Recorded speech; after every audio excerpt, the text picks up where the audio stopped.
Харвардын буруу номтон. Түүний тухай ховдоос Харвард хүрсэн түүхгэх бадрангуй намтар бий. Үнэхээр ч Монгол орны баруун хязгаарын буйдхан булангаас дэлхийн боловсролын оргил болсон сургуульд очиж суралцаж чадсан яа харахгүй бахархал түүх.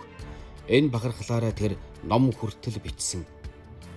Улс төрд орж ирээд удаагүйч тэр ах нараасаа сурсан суйлсан мэдлэг ихтэй. Тэдгээр эрдмийн нэг нь нэм базаахгүй нэр шошготой. Попрох гэдэг энэ сурталыг тэр Харвардд заалгаагүй нь мэдээж Монголын улс төрд орж исэн цагаасаа эхлээд яагаад ч юм ийм л шошхыг нэрнийхээ өмнө хатах болсон магадгүй өөрийнх нь биш өрөөл нэгний сүүдэр байж ч мэднэ. Тэр сүүдрийнхээ хорвооноос зүгдээд улс төрд ороод ирчихсэн ч гэж яригддаг. Уг нь түүний Харвардын бүтээгдэхүүн гэдгийг сонсоод олон хүн энэч дийлдэхгүй либерал этгээд гарч ирлээ гэж бодсон нууц биш. Нэг л их барууны үзэл, барууны үнэр ханхлуулсан хүйтэн яоцгүй мэжтэй. Ямар ч сэтгэлийн хөдөлгөөнгүй цэмцгэр ялгар нэгнийг хүлээж байтал аз болоход эсэргээрээ буюу бараг л таг хөдөөгөөрөө нэгэн байж таарав. Барууны биш, зүүнний үзэлтэй, либерал биш, социал демократ баримжаатай, капиталист биш, коммунист гэв шинжтэй дийлэх монголчуудын хувьд манай талын нөхөр байв. Түүнийгээ жуталж улсын хурлын гишүүн болохдоо өөрийгөө эгэл борхуу гэж ээнэгштэл танилцуулж байгаад гарч ирсэн билээ. Харвардын баруун төвийн үзлийн эсрэг талд дүр бүтээж яваа учир түүнийг Харвардын буруу номтон гэвэл зохино.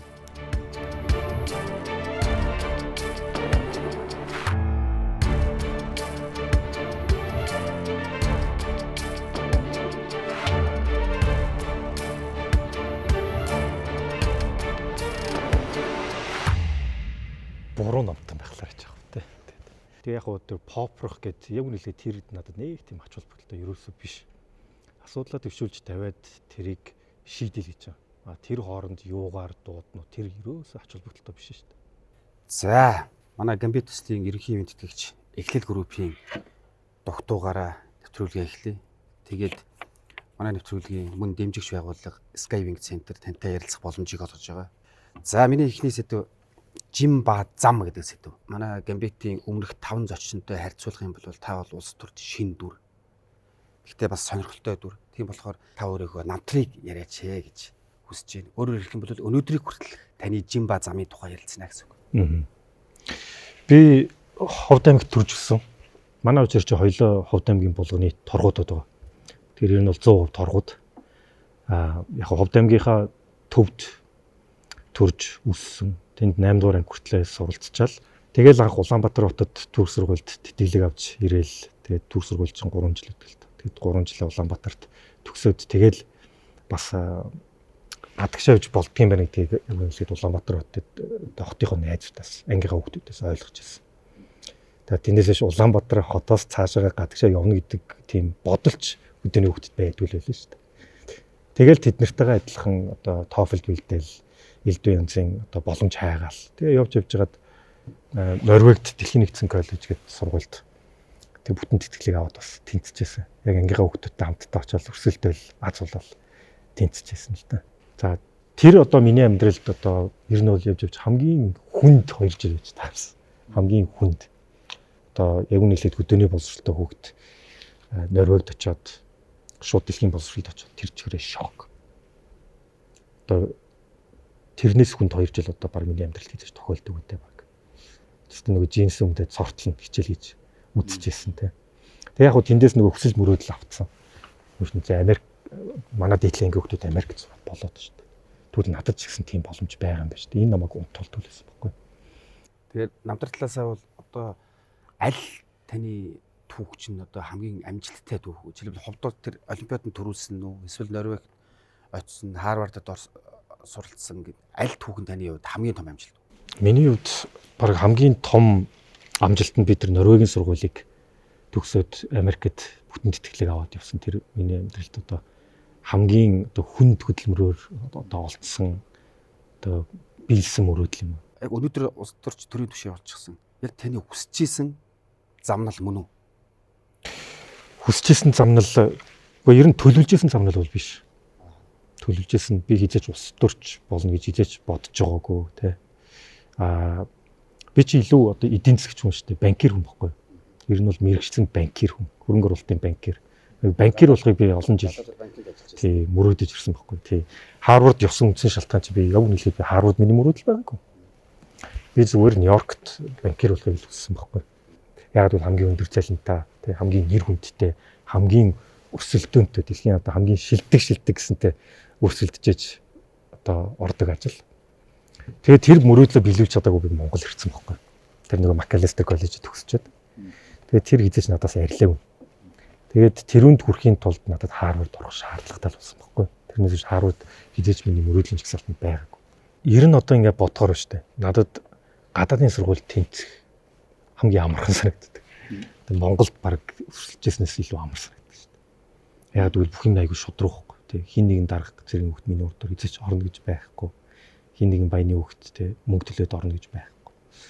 Шудраг өсөлтөн байхгүй. Тэгэхээр надад Харвард тэнцэхэд одоо нэгсэндээ айгүй ойлгомжтой байсан. Тэгэхээр бодож ирснээс илүү миний хувьд бол амжилт байсан л та. Тэгээ Харвард надад 40% тэтгэлэг олгосон учраас надад айгүй ойлгомжтой бол сонголт байсан. Тэгээ явж яг миний амьдралыг бас өөрчилсөн 2 жил ялтчихгүй Харвардын 2 жил. Тэгээ Харвард тэгэхээр та нар нөгөө айгүй хичээл хийгээл те. Би ч анх тэгж төсөөлж байсан байхгүй. Амар өрсөлдөөнтэй очоод л амар хичээл хийдэг тийм хатуу бах гэд. Тэгсэн чи явж надад баг одоо хувийн хувьд өөрийгөө илүү олсон те.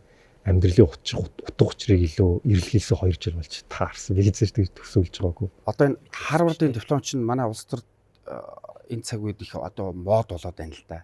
Тэгээ энэ Харвардынхын ер нь яг улс төрийг ер нь яаж хөрчлөх вэ? Яг Харвард өөрөө нөгөө тийм яалтч брэнд нэрэлтэй. Тийм болохоор одоо том нэтворктэй тий. Ер нь Монголоос гадна бол нэтворк дэлхийд даяар бол аюул мундаг шүү дээ. Тэгээ хамгийн сайн нэтворк баг тий. За миний сэдв үргэлжлүүлж явж байгаа сэдв мэдлэг ба сонголт гэдэг сэдв. Таны одоо олж авсан боловсрал маань таны сонголтонд ер нь яаж нөлөөлсөн юм бэ гэдэг талаар хэдүүлээ ярилцъя гэж байгаа тий. Харвард гэдгийг та сая хэллээ. Ер нь бол монголчууд ойлгохдоо бол ер нь бол барууны л үзэл номлол, үзэл баримтлалыг тэнцэнээс сурж ирдэг гэж ойлгодог. Таны сонголтыг харахаар гэрээ илүү одоо зүүнний төвийн үзэл баримтлалыг ингээд сонгоод явсан. Энэ сонголтын талаар ер нь ярив. Өөрөөр хэлбэл улс төрийн сонголт одоо хийхдээ та ер нь мэдлэг дээрээ суйрлав эсвэл боломжн дээр суйрлав. Яг ер нь улс төрийн үзэл баримтлал гэх юм уу те хүүгний үзэл баримтлалын хувьд чи явж дандаа баялагын барилтал байхгүй дээ. Resource allocation буюу баялагын барилт. Тэгэхээр яг нь социал демократ үзэл баримтлалыг юу гэж илүү ойлгодог вэ гэхээр альва эдийн засаг цаашгаа хөгжөө явна шүү дээ те. Тэгэхээр тэр баялагын барилтан дээр илүү одоо шудраг байдаг те. Ямар нэгэн эдийн засаг явахад заавал нэг тэр эдийн засгийн хөгжилд хохирж үлддэг нэг хэдүү байдаг. Тэр хэдэн хувиа гайгүй явж байгаа хэдэн чирж ухыг л социал демократ үзэл баримтлал гэж л энгийнээр тайлбарлах юм бол энэ шүү дээ. Надад яг нөгөө хоёр намыг сонгох гэдэг юм уу Монгол төрөд бол яг надад нэгдүгээрт олдсон боломж нь бол ялдчихгүй одоо Монгол ардын намаар дамжиж те иржсэн. Одоо буцаал Харвардаар дамжиж иржсэн л да. Нэгдүгээр хоёрдугаар тэр хүмүүстэй бас ажиллаад те тэр үзэл баримтлалын хувьд тэр хүмүүстэйгээ тэр соёлтон таарч гэнэ гэдэг. Тэр надад бол асуудалгүй таарч байна. Тэгэхээр надад нэг тийм сонголтч байгаагүй те. Ер нь бол айгүй ойлгомжтой байсан. Монгол ардын намын талаарх ойлголт танд өмнө нь бол хэдий үүссэн байсан гэсэн үг тий. Гэхдээ би урд нь бол би ерөөсөө улс төр сонирхож юм уу тий одоо намуудын талаар нээгдэж харж уншиж байгаагүй. Ер нь залуучууд бас нэг тийм шүү дээ. Би бас яг тийм л байлаа шүү дээ. Шүүмжилдэг, гаднаас нараад их шүүмжилдэг тий. Ин бүтэхгүй гэл. Тэгэл энэ асуудлуудаа ерөөсөө шийдэж чадахгүй маа. Түгжээ тэгэл энэ утаа Монголд ажиллахад айгүй хүнтэй. Би хэрвээ өөрийгөө хүнлээд би гадаад хамаагүй илүү ажиллах амьдрах надад боломж байна. Би ингээл явдаг гэсэн л та. Гэхдээ хардаа би Монголд ус төрч болох гэж ирээгүй байхгүй. Монголд ирэхээс өмнө би одоо Bank of America Merrill Lynch гэдэг дэлхийн 5 том банкны Нью-Йоркийн салбарт ажилладаг байлаа шүү дээ. Мөрөөдлөө биелүүлээ. Тэгээд яг Америкийн виз гараагүй учраас намайг Австралийн салбар руу шилжүүлчихсэн. Тэгээд би өөрөө Австралийн салбарт очих гэсэн. Яг тийм бол уулуурхаа эдийн засгийг уулуурхаг илүү гүнзгий ормор санагдсан л да. Буцаад Монголд ирэхэд хэрэг болов гэдэг. Тэгээд тэнд ажиллаж байгаад их орлого ирсэн үндсэн шалтгаан бол тийм одоо сэтгэлийн дуудлага юм уу те. Яг уу гадаад амьдарч байгаа монгол хүн бүрийн сэтгэлд нь ингээд одоо лааны гэрэл хизээж унтардаг байхгүй. эх орноо гэсэн сэтгэл, эх орнолоогоо тэмүүлэх, тэр тэмүүлэг хизээж арилдгүй. Харин ч эх орноосоо холдох тусам энэ тэмүүлэл улам бадардаг байхгүй. Тэгээд эх орондоо очиод би хун нэмрээ ямар нэгэн байдлаар оруулах хэрэгтэй. Яг л энэ нь надад явж буцаад нөгөө амьдралын утга учир хариуцсан явж тийшээгээ чиглээд тахгүй. Тэгээд би Монголд ирж ирсэн л да. Тэрнээс биш улс төрч болъё ч гэдгийг зорилго огт байгаагүй. Тэгээд Харвардад оюун нийтийн Харвардад сурч байхдаа тэнд сурч ирсэн тий. Тий. Тэгээ хоёрт нь тэгэхэд улс төрийн сургуульд нэг Монгол оюутан. Бид нар ч бараг 7-8 үл авсан шүү дээ. 7-8 Монгол оюутан тий. Бизнесийн сургуульд нь би байлаа. Улс төрийн сургуульд нь Идэрбат оюурд ингээд 2 залуу байлаа. Хуулийн сургуульд нь Солонгоо, тэгээд хот төлөвлөгөөний сургуульд нь Алдар Жавхлан, тэгээд бакалаврын програмд нь 2 хүүхэд. Тэгээд зоргоо билгүүн гээд. Бид нар чинь монголчууд манад цуглддаг байсан. Тэгэхээр чинь 7-8 үлээ цуглддаг байлаа шүү дээ. Тэр нөгөө улс төрийг сонгох болсон улс төр рүү одоо уруу татагдсан нь ер нь оюутантай холбоотой юу? Яг Монголд ирээд надад боломж олгосон оюутан байсан. Тий. Яг би чинь Монголд ирээд надад найз нөхд байхгүй шүү дээ. Манай хуучин 10 жилийн хүүхдүүдээс л баг жиж олон жил буй явцсан. Тэгэхээр буцаал нөгөө Харвардд нэг найз таньдаг байсан гэдэг үнэлэг л хандсан шүү дээ. Тий. Монголд ирэх шалтгаанд нөлөөлөөгүй юу? Одоо жишээ нь энд ийм боломж байна. Өөрөөр яасан юм бэ? Хоёрт нь. Яг хөө тэгж хэлчихсэн. Гэтэ яг нэг хүн тэгж хэллээгээд би амьдралаа үрчлээд ирэхгүй шүү дээ. Чин одоо 250 мянган долларын те цалин аваад Австрали, Нью-Йоркийн хэмжээний цалин аваад те одоо хангалттай амьдраад те туртаа мэрэгчлээд туртаа ажиллаа солиод явах надад бүрэн боломж тэнд байна шүү дээ. Одоо мэдлэг дээрээ олж авсан боловсролоо ер нь бол эх орондоо зориулъя те. Эх орныхоо төлөө хийгээд ингэ сонголт хийгээд ирж байна. Одоо тэрнээс хойш байгаа хэмжээний цаг хугацаа өнгөрсөн байна. Та өөрөө бас ирэх барьж байгаа намд одоо бодлого тодорхойлогч болоод ингээд нэг нь болоод ингээд явж байгаа жилүүд таарлаа шүү дээ. Боловсрол мэдлэгээ яг хөрсөн дээр буулгаж чадчихэв үү, ашиглаж чадчихэв үү? Эсвэл зүгээр одоо энэ хуучны тогтолцоонд ингээд нэвтрүүлээд яваад байна. Би чадчихна гэж бодож байгаа. Би яг өөрийнхөө хүссэн зүйлээ хийж байгаа. Тэр юун дээр би тэгээ миний хардсан үнцэг банкир үнцэг байхгүй. Би чинь яалтч хөрөнгө оруулалтын банкир байсан болохоор одоо банкир яадаг вэ гэхээр тухайн засгийн газар ч юм уу те тухайн үйлчлүүлэгч дээр очиод тэдэнд хамгийн ашигтай хувилбарыг санал болгож тэрний төлөө ажилладаг байхгүй.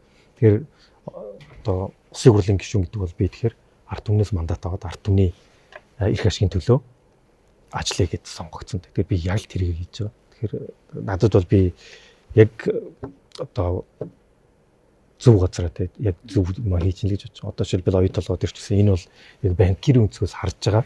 Би Монгол Улсын засгийн газар банкир болоод зөвлөгөө өгсөн бол би яг ингэж хэлэх байсан. Би яг энийг зөвлөх байсан те. Онтрэ дээр яг ингэх байсан. Зээлэнгүүд дээр яг ингэх байсан. Тэгэхээр яг банкир өнцгөөс би яг л одоо хийгсэн зүйлээ хийж байгаа. Тэн дээр ямар нэгэн галч идэм үлдээн тэр ерөөсөө ингэ найдах зүйл байхгүй. Өстөд ороод ирсэн чинь яг төсөөснөөс өөр зүйл байна уу? Байлгүй байх. Төсөөснөөс доогуур. Яг уу би бодохдоо улс төр гэдэг чинь улсын хурлын гишүүн боломж гэдэг юм те. Энд чинь нөгөө олон нийтээс та бүхний өмнөөс шийдвэрийг нь очоод гаргаад өгөө гэдэг мандат авч байгаа шүү дээ. Тэгэхээр тэр хүмүүсийн эрх ашиг бүр юунаас ч өмнө нэгдүгürt тахын аяг надад ойлгомжтой харагдаад. Тэгээ яг уу тэр одоо гаргаж байгаа үйлдэл олон зүйл болж байгаа явдлаас ингээ харахаар айгу олон зүйлүүд дээр энэ эсэргээр яваад байна л та. Тэрүүн дээр бол яг нэлээд тийм сэтгэл дундуур миний хүлээлтэнд хүрээгүй. Жишээ. Жишээ нь яг жишээ нь тэгэл өөрийнхөө карьерийг нэгдүгээр тавьдаг та эсвэл одоо альбан тушаалыг нэгдүгээр тавьдаг жишээнүүд бид нар зөндөө харлаа шүү дээ. Миний дараагийн сэдв хожоо гэдэг сэдв байна. За улс төрд өнөөдөр улс төрийн энэ замналыг сонгосноор энэ хожоо байсан уу? Хоцсон уу? Хожоо гэдэг чинь надад сони үйл сонсогч юм л та. Яг уу миний хувьд би мөрөөдлөө биелгэж байна л гэж хариулмаар тийм. Тэгэхээр Монголд нэгэнтээ тэр бүх юм хаяад сонголт хийгдэрсэн бол би яг ийм зүйл би биелүүлэндэ гэдэг би төлөвлөгөөтэй ирсэн. Тэр төлөвлөгөөг харин хийж байгааг л би яг хийж байгаа. Одоо гадаадд тэр банкнд тэнд ямар хэдэн төгрөгийн цалин авдаг юм? Жилийн $250,000 цалин. Жилийн $250,000. Тэгээд тэнд өөрийнхөө хүсч мөрөөдж исэн салбартаа ажиллаад тэр карьераа дуусгалгүйгээр шин замд эхлүүлчихлээ шүү дээ. Тэгээ ялгаа нь юу вэ? Одоо жишээлбэл тэнд энэ жилийн 250 мянган төгрөгийн улс төрч болсноороо тийм орлого олох боломжтой юу? Тийм харин тэгэхээр яг нөгөө өөрийнхөө юу хүсэж байгаа амьдралын утга учир чи яг юунаас шалтгаалж байгаа гэдэг хүн эхлээд өөрөө ойлгох хэрэгтэй юм билээ л дээ. Тэгэхээр тэрийг би ойлгох гээд бараг одоо 10 жил зарсан байдаг.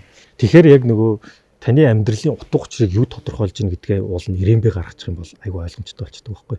Тэгээ тэр нь мөнгөн хэлбэр биш юм байна гэдгийг нэгсэн доо Австралид ойлгоод Монгол руу ирсэн гэсэн байхгүй. Өндөр цалин бол зорилго биш болсон гэж. Тэгэхээр өндөр цалин чинь зорилго биш байхгүй. 250 мянган доллар би 4 жил аваад 100 мянган долларын зээлт байсан тэрийг төлчлөө. Тэрнээс чинь цааш эн чинь надад одоо нэгдүгээр зүйл биш болчихж байгаа байхгүй. Тэгэхээр чи өөр юм хайгаад эхлэхээр нөгөө банкны ажилчин ч гэсэн надад тийм нэг чухал биш болоод эхэлчихэж байгаа байхгүй. Тэгээ утга учир хайгаад эхлэхээр дандаа тэр зүг чиг чинь ерөөсөн Монгол руу. Тэгэл их оронлогоо чиглэж байгаа зүг хамгийн зөв чиг байдаг юм байна л да. Тэгээд ирчээд улс төрд ороод одоо бол улс төр сонгуульд унаж үзлүүгөө аз болж их хурлын гишүүн болчихлоо. Тэгээ одоо бас ирэх барьж байгаа намд ер нь бол улс төрийн замналчид хожоотоо эхэлж байгаа байхгүй юу. Тэгэхээр мэдээж хожигдтол байх нэг өдөр. Тэгэхээр улс төрийн хожигдол гэдгийг та ер нь юу гэж хардаг вэ? Яг хожигдолаар да би нөгөө ялалт хожигдол гэдгээр амжилтаа тодорхойлох гэдэг юм л та. Тэгэхээр миний хувьд тэр нь амжилтын хэмжигдэхүүн биш байхгүй. Миний амжилтын хэмжигдэхүүн би хийсэн зүйлж байгаа альва тэр хийж байгаа зүйл ямар ч нөхцөл байдал байж болно шүү дээ. Аль болох олон хүний амьдралд гэрэл гээ авчирч чадчихвал тэр ялагдаад хийж байгаа ажилч байж болно шүү дээ. Тэгэхээр ялагдал ялах гэдэг бол эцсийн зорилго биш. Миний амжилтын хэмжигдэхүүн биш. Авж байгаа цалингийн хэмжээ бас амжилтын хэмжигдэхүүн биш байхгүй. Та ингээд гадаадад айгүй олон сургууль дээр ингээд сураад явж байхад Монгол хүн ер нь яг бусад оюутнуудаас юугаараа өөр байдаг юм бэ? Тийм анзаарагдсан зүйл байна. Монгол оюутнууд миний бодлоор adaptable буюу ямар ч орчинд нөхцөлдөө дасах чадвартай юм шиг санагддаг. Маш хурдан дасан зохицоод нэг эдисэнд болоо явцдаг. Хэл сур тэр одоо жишээлбэл шинэ хэл байж болно. Шинэ сургуулийн орчин, эсвэл шинэ хичээл маш хурдан дасан зохицоод аюу чадварлаг явцдаг юм шиг байна тий. Гэхдээ одоо тэрх явцад хамгийн гизүү гэдэг юм уу инээдтэй ахын тим одоо зан заншил байт юм уу дадал байт юм уу ингээд манай монголчуудын тийм хөвшил саад болсон тийм юу вэ? Тэр байна. Ялангуяа жишээлбэл яг баруунд Америкт одоо том ажилд орж гэдэг юм уу те. Гэхэд дандаа өөрийгөө зарах хэрэгтэй байхгүй. Тэр нэгсэнтэй өөрийгөө чи тултал магтах хэрэгтэй. Өөрийгөө л үнэхээр мундаг гэж харагдуулахын тулд тултал магтах. Гэтэл нөгөө хувийн хувьд эсвэл аав ээжээс авсан хүмүүс эсвэл одоо манай монголчууд бас тийм байна те. Тийм нэрлэхүү өөрийгөө тийм одоо жоохон humble гэх юм уу те. Humble гэдэг нөгөө өөрийгөө магтахаас те одоо муухан одоо өөрийгөө магтдаг гэдэг шиг те тийх гээд байдаг. Гэхдээ тэнд хэрвээ тийм байх юм бол чамайг үнэлэхгүй гэсэн үг байхгүй. Өөрийгөө чи зарж чадахгүй бол чи тэгээд бусад хүмүүсийн өмнө очиод яаж чамайг хүлээж авах вэ? Тийм учраас тэрийг сурна гэдэг бол надад нэлээд одоо том сорилт байсан тий чаленж жоохон хугацаа орсон тий. Гэхдээ тэгэл сурж явж явахаас аргагүй болж байгаа шүү дээ тий. Хэдэн мянган хүүхэдтэй өрсөлдөд тэр ажлыг авна. Гэтэ энэ бас завшааны гэрчлийн нэмэлч бэр. Бид нар ч нэг одоо ингээл одоо монголчуудаа гадагшаалдаал дууслаа гэлтэй ингээл янз бүрээр ингээл ярьдаг штэ. Тэгээ би нэг олон жил бас гадаад явж исэн яг тэр хүмүүсийн одоо нэг хэсэг нь байж байгаа тэрсэн болохоор юу гэж боддог вэ гэхээр хүний нүтгэд очихоор чинь бүх юм өөрөөс шалтгаална. Тэ? Тэгээ нохоо хамартаа хүрхээр усч гэдэг шиг маш их юм сурдаг. Маш их юм сур. Зөвхөн хийж байгаа ажил биш шүү дээ. Хүний хувьд бараг төлөв шиг. За тэгэхээр Монголд гадаад байгаа тэр тархсан 200-300 мянган залуучууд бол маш их ур чадвар тэнд байгаа. Нэгдүгээр.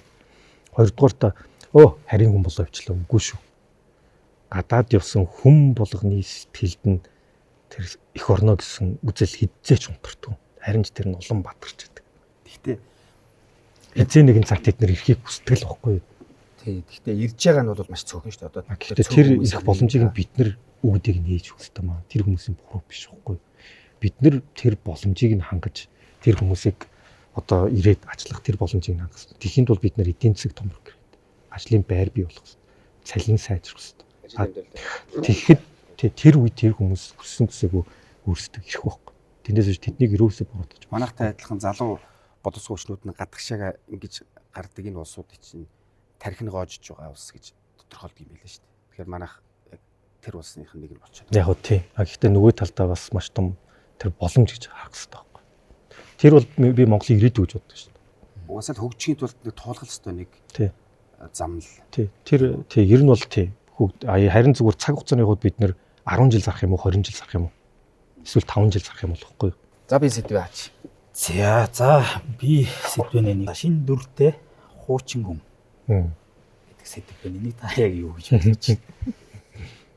Шинэ дүртэй. За яг хөө шинэ улс төрч болохоор одоо бодвол шинэ дүр гэж байгаа л үү те. Хуучин гэдэг нь бодвол нөгөө одоо хөдөөний болохоор тэгж байгаа юм л үү те. Байдэн шүү дээ би хөдөөний хүүхэд. Тэрүүгээр би бахархдаг шүү. Ерөнхийдөө яг манай өнгөрсөн жилийн хугацаанд манай улс төрчид хүмүүс юу сонсохыг хүсэж чинь тэрийг ярьж буюу нэгсэнтэй попорч тийм байдлаар л улс төрд хийж ирлээ л дээ. За ингээд шинэ үе гарч ирж байна. Улс төр дээр олон залуучууд шинээр гарч ирж байна. Шинэ сайхан 90 цаг ирж байна гэж харж итэл залуучууд маань яг нөгөө хуучин улс төрчтэй адилхан тэднийхээ арга барилаар тэднийхээ хор найруулгаар тэднийхээ үйл ажиллагаа яг үргэлжлүүлж ийн л гэж одоо дүгнэх гээд байна л да. Зарим хүмүүс бол тэгж дүгнээд байгаа. Тэгэхээр энэ дээр таныг бас нэг төлөөлөл гэдэг ийм шүүмжлэл явдаг. Тийм. Шинэ дүртэй боловч хуучин. Тийм. Ер нь юу ч гэж хэлүүлж болно шүү дээ. Популист гэдэгтэйгээ санал нийлэх үү да? Популист. Одоо би юу тий.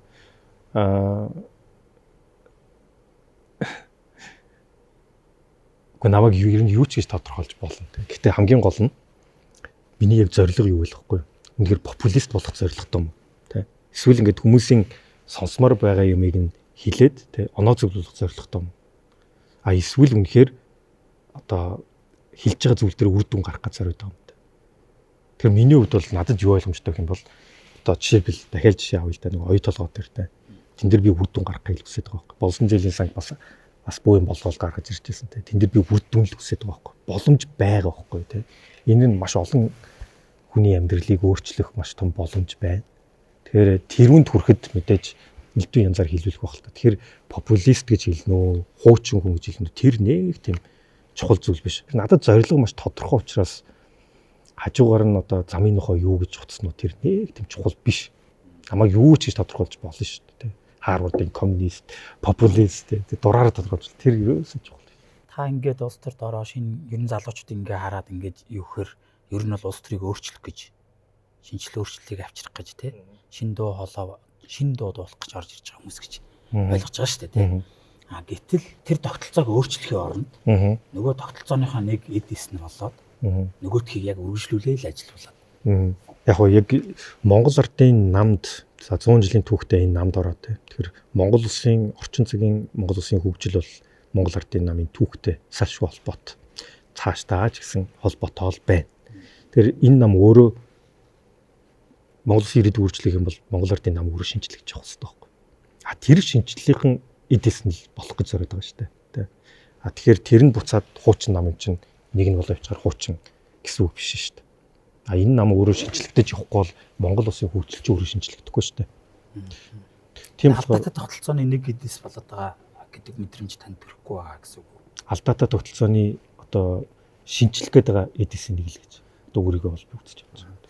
Тэгэхээр уул нь тэр үе өнгөрлөө үеийнхэн цаашаа тэр альва лидершип манлал гэдэг бол дандаа цаг хугацаатай байдаг тийм. Цаг хугацаанд байгаад хийснээ хийгээд тийм дараагийн үндэ шилжүүлж өгөөд энэ нь өөрөө дандаа шинжилэл одоо шин салхи оруулж явж байгаа хэрэгтэй шүү дээ тийм. Тэгэхээр тэр ингээд эргэж байгаа цагт шинжилэл бол байнга л явжлаа. Цаг хугацаанаас хамаарат тийм тухайн орныхоо хөгжил дэвшлээсээ хамаарат чинь өөрчлөгдөж явж байгаа урсгал бас байх хэрэгтэй байна. Би бол тэр урсгал бас заавал байх хэрэгтэй гэж тэрний төлөө л явна.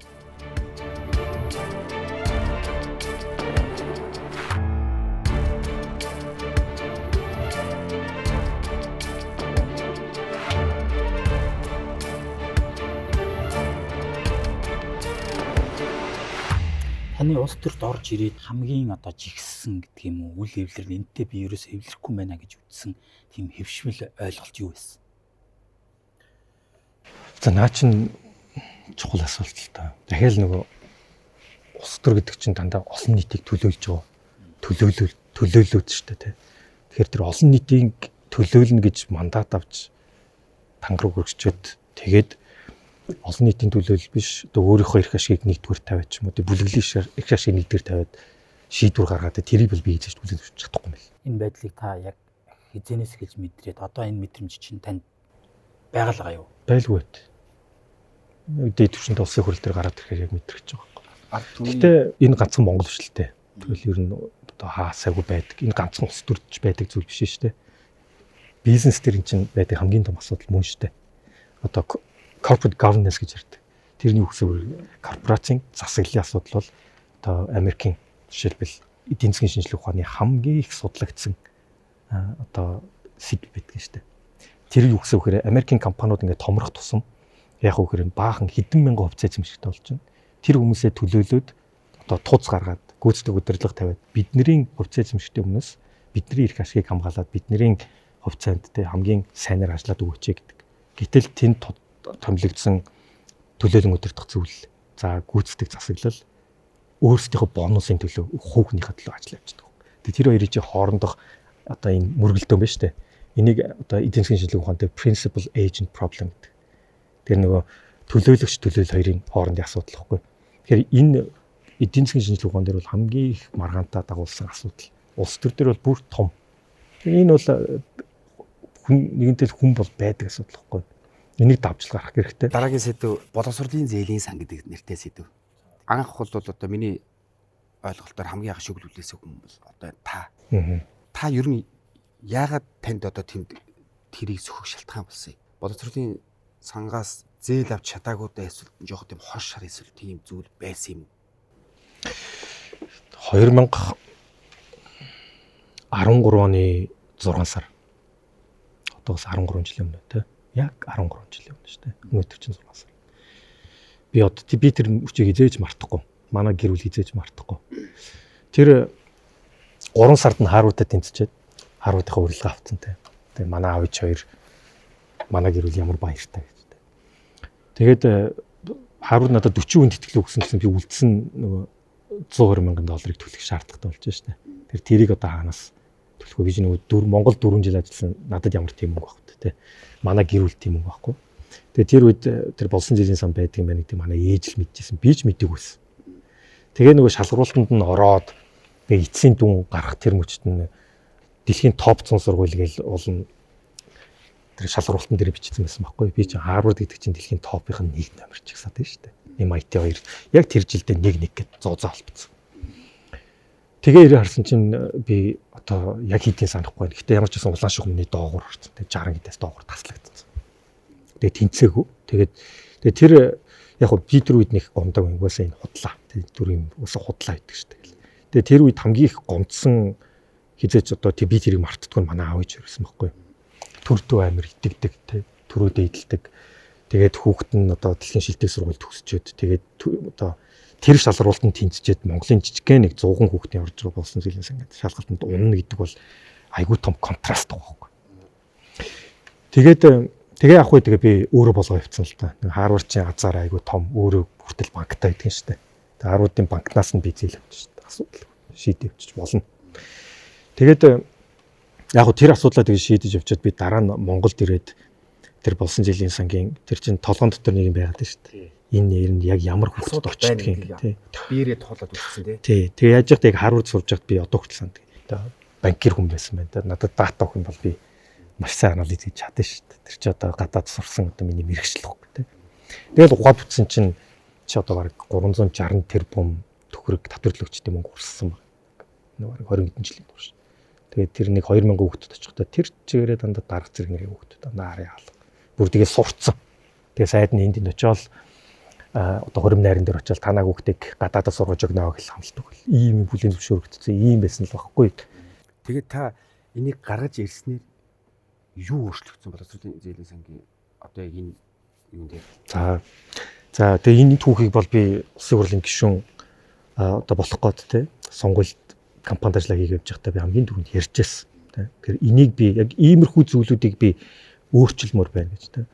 Тэгээ яг би одоо 2 жил болж байна. Би тийм учраас боловсролын байнгын ороонд гишүүн болж орсон.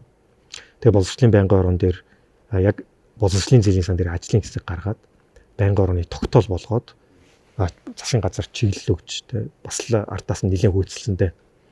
Тэгээ ямар ч байсан одоо сүүлийн одоо энэ 2023 онд тэрийн асуудлыг гаргаж ирснээс хойш бол урд өмнө жилд 1 юм уу 2 тэрбум доллар л иргэн төлөгддөг байсан байхгүй юу? Иргэн төлөгддөг шүү дээ энэ чинь зээл гэж болгож байна. 52 тэрбум доллар иргэн төлөгдсөн. 50 уучлаарай доллар. 52 тэрбум төгрөг иргэн төлөгдөнө гэдэг бол сүүлийн 30 жилийн түүхэнд байхгүй том иргэн төлөлт хийгдсэн. Одоо гэл яриад эхэлсэн чинь төллөөгөө сандраал одоо хүмүүс юм төлөөд эхэлсэн л дээ тий. Одоо хүртэл бас тэгэл хангалтгүй гэж үзсэн бас. Одоогийн байдал тэр сонгон шалгаруулалт эдний хувьд бол бүр огцсон өөрчлөгдсөн. За ямар ч байсан хүнээс хамаарахгүй болох гол ёстой байхгүй юу. Тэгэхгүй бол нэг хаалтаа хаалганы цаана нэг 4 хүн ороод үнэлэхээрээ тэгэл тий маш дүрмэн ойлгомжтой тодорхой сонгон шалгаруулалт нь шударга явах хэрэгтэй байхгүй юу. Гэхдээ энэ хардаа энэ айгүй эмзэг сэдв шүү. Энэ бол зүгээр нэг зээл биш байхгүй юу тий. Нэг хүүхдээ гадаадд сургууль зөвсөх гэж тэр гэр бүл бүхнээ зөрүүлдэг байхгүй. Аав ээж нь бүхнээ зөрүүл. Энд чинь тэр бүхэл бүтэн гэр бүлийн мөрөөдлийг тэр чигээр нь устгаж байгаа зүйл байхгүй да. Тийм учраас болсон зэлийн сан боловсролын боломж хулгаална, шудрагс явуулна гэдэг бол энэ чинь бүр хүлээн зөвшөөрч болохгүй хамгийн ёс бус үйлдэл байхгүй. Харин энэ мэдгүй миний бодлоор бол энэ шиг ёс бус сулгаа байхгүй шүү. Гэхдээ боловсролын зээлээс яг хуу асуудлууд гаргаж ирчаад цаашаа ер нь энэ сэдвийг тэр чигт хайчааг үздэг. Үгүй шүү дээ. Одоо хүртэл ярьж байгаа шүү дээ. Одоо хүртэл энэ иргэн төлөлтийг хийлгэх хэрэгтэй байхгүй. Ягаад татварлөгчдийн мөнгөн дээр ондоо хандах гэдэг. Татварлөгчдийн мөнгийг зээл гэж олгочоод ягаад иргэн төлөгддөггүй гэж ойлгоод байгаа юм. Тэгээд хувийн банкнаас авсан бол иргэн төлөгдөхгүй гэж ойлголт бүр огтхонч байхгүй шүү дээ. Гэхдээ тэг чи татварлөгчдийн мөнгөн дээр ингэж ондоо хандаж болохгүй байхгүй да. Ер нь татварлөгчдийн мөнгө зээлгээ олгосон бол бүгдийн төлөвлөх хэрэгтэй шүү. Тэр нь дараагийн хүүхдтэй боловсролын боломж واخгүй. Тантай одоо нэг парламентод сууж байгаа танай ангийн энэ 126-аас иргэн төлөлтөд төлөөгүй хүн байгаа юу? Байгаа шүү дээ. Хэн бэ? За би нэр яриад яг. Гэхдээ тэр хүмүүс бүгдээр төлөх хэрэгтэй. Төлөөд дараагийнхаа хүүхдтэй нэрийн боломж олох шүү дээ. Тэрийг нь хардаа би альва асуудалд хандахдаа субъектив хандчихаар хүн рүү дайрж байгаа ингээ болгочих гээд байдаг. Тийм учраас би асуудлаа ярина, шийдлээ ярина. Яг энэ асуудлаас олж улс төрд бас дайсагсан хүний уургийг хүргэсэн тохиолдол бол олон байгаа бах тийм ээ. Зөндөө шүү дээ. Тэгэл энийг гаргаж ирсний дараа 3 сар бол тэгэл 3 сар бол ингээл бүх юмнаас аслагдсан. Тэгээ намайг хин чарахыг хүсээгүй. Тэгээ тэр надад айгүй хүнд байсан. Гэхдээ хийх л зүйл шүү дээ. Тэрийг хин нэгэн даргаас зөвшөөрөл авах ч юм уу тийм байж болох. Ламдад цуг сууж байгаа л тэднийг хосж байна гэсэн үг шүү дээ. Тэр жишээлбэл би тэрийг гаргаж ирэхэд хин нэгэн даргаас ч юм уу хин нэгнээс би огтхонч асуугаач зүгээр л хийх ёстой зүйл гэл хийчихсэн. Тухайн үедээ би тийм одоо улс төрийн албан тушаал надад байгаагүй шүү дээ. Та сая нисрүүлэлтэд тулж исэн гэдэг тэгж штэ. Яг энэ рүү хандсан шахалтууд гэдэг юм уу эсвэл хандлагууд яг ямар байдлаар ирж исэн бэ? Тэгэл миний хоёр хэвчээсэн бүх хүмүүс намайг буруутгаж ирсэн. Яах гэж ингэж хүний уур барж имэлт янзын хийдэг. Ингээл янз бүр ирэл. Гэхдээ одоо миний өөрийн хийсэн сонголт шүү дээ. Тэр миний хувь хүний хийсэн сонголт байхгүй. Гэхдээ зөв зүйлийг хийгээд миний хувьд бол одоо хин нэгнээс асуух албагүй бас буруу цаг хугацаа гэж байдаг. Манай улсын боловсролын одоо энэ тогтолцоо энэ систем нь яг тэр гажууд нь ерөнхий боловсролд байна уу эсвэл ихтэй сургуулиудад байна? Яг боловсрол бид нар боловсрол руугаа болно нийт төсөөхөө тэр нэлийн томыг хөрөнгө оруулалт хийдэг байхгүй. Гэхдээ тэр нь дандаа байшин болчихж байгаа. Чанар л ерөөсөө хөрөнгө оруулалт ороогүй. Маш бага ордог. Боловсролын яамн дээр хуваарлагдсан нийт төсвийн бараг 90% урсгал зардал шүү дээ. Тэгэхээр чанар боловсролын чанар руу бид нар төсөв. Боловсролын яамд хуваарлагдсан төсвийн нэг 10 хүрэхгүй 5-аас 10% дөнгөн намлаж очдөг байхгүй. Тэгэхээр чанарт ерөөсөө хөрөнгө оруулалт орохгүй. Тэрнээс биш бидний суур ерөнхий боловсрол чинь сайн шүү дээ. Сайн болол ховдын 2 дугаар жилийн 8 ангийн боловсралтай хөх тэгэл Харвардд тэмцэж болж шүү дээ. Суур боловсрал байгаад байгаа байхгүй. Гэхдээ одоо асуудал юу гэж гарч ирсэн чинь тэр PISA-гийн үнэлгээгээр хөдөө орон нутагт сурж байгаа хүүхдүүдийн боловсрал, математик, монгол хэл, шинжлэх ухааны салбар. Улаанбаатар хотод сурж байгаа хүүхдийн боловсрал хоёрын зөвхөн 2-3 жилийн ялгаатай байна. Энэ бол маш муу шүү.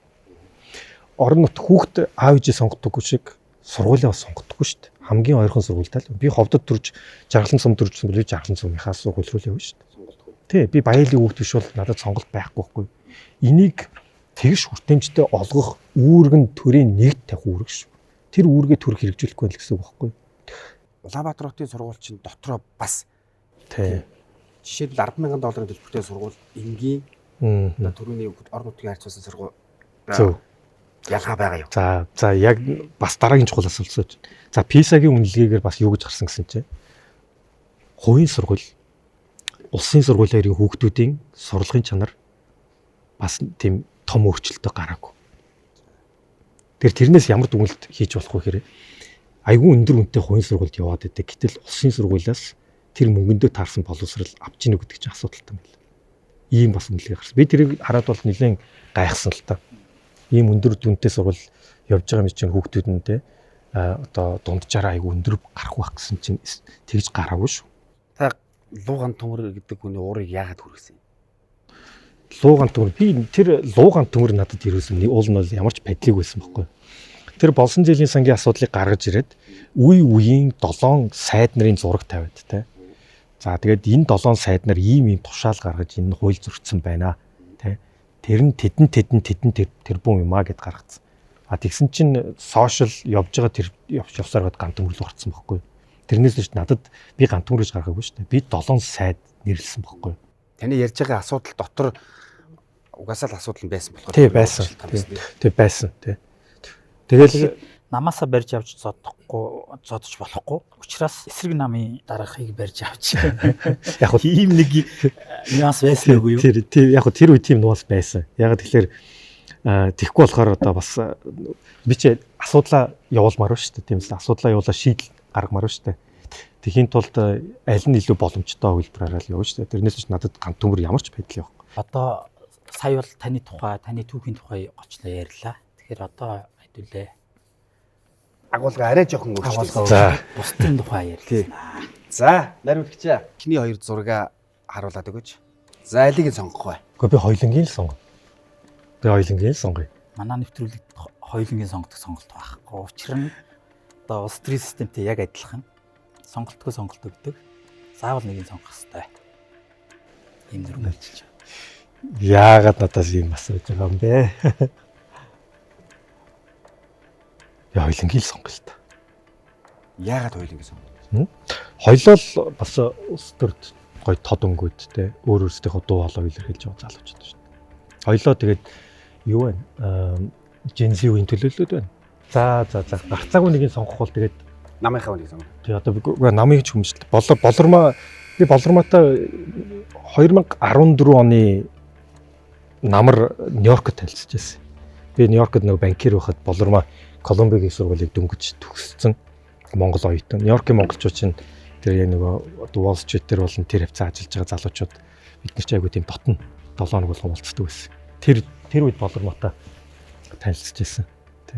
Тэгээ бас л яг л бид нар бол нэг адилхан л одоо үзэл бодол эсвэл бас мөрөөдлөөрөө живэрлээл явж исэн монгол залуучууд л байхгүй. Тэгээ бас би цэнгүүнийг бас айгүй гоё тод өнгө гэж хардаг. Тэ. Өөрийнхөө яг өөрийн гэсэн үзэл бодолтой яг тэр үзэл бодол дээр олон зүйлүүд дээр яг үнэнч байр сууриа илэрхийлээ явдад Gen-Z-ийн бас тод төлөөлж шүү дээ. Тэг Монголын улс төрд ийм тод төлөөлөлүүд олон байгаасаа л гэж бодож. Та шүүмжлэлтэй хандаач гэвэл өөр танилцал үе гэж бодохгүйгээр шүүмжлэлтэй хандж чадах уу? Шүүмжлэлтэй хандлах байх вэ? Юун дээр шүүмжлэлтэй ханддаг? Болормаад гин жишээ.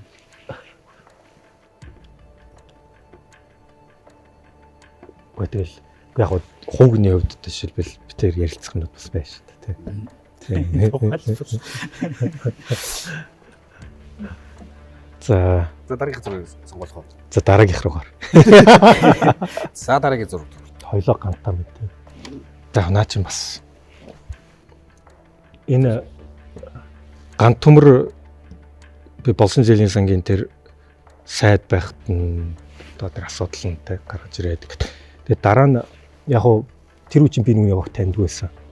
За дараа нь хамтарсан засгийн газрын тэргүүн шатар сайд болоод тэгэд яг хуу би улсын хурал дээр чинь илүү хэлж байгаа үг, хийж байгаа үйлдэл тэ. За гаргаж байгаа зарчмуудын илүү ойроос харах боломж олцсон л та. Тэгэхээр Тэгээ харахад миний бодож ирснээс илүү зарчимтай хүн байсан байл. Тэгж урд төсөөлж ирсэн шиг бас биш байсан. Тэр утгаар нь бол улс төрд ингээ олон жил яваад ингэж яах. Тэгээ би юу хайгаад байгаа вэ? Тэднээс би зарчимлаад байгаа байхгүй. Зарчимтай үнэж байж чадчихна те. Яг хэлсэн үгэндээ байна уу? Тэгж санагдсан. Ганбаатар яг хөө энэ хүн янз бүрээр pop угаасаа яг л pop гэдэг нэр авсан зүйлсэн л дээ. Тэгэд энэ тэр хүний тэр үед хэлжсэн үгнүүд нь бас асуудлууд нь яг өнөөдөр ингээл бидний хамгийн том асуудал яг л байлаа дээ. Тэг яг хоо олон жил бас их янзаар дуудуулан байж ихтэй асуудлаа хаяхгүй явсан тэр чанарыг бол би хүндэлж байгаа. За тэгээд тэнийг сонгох уу? За тийм болохоор би Ганбаатар гэдэг үнийг сонгож байгаа. За дараагийн зураг.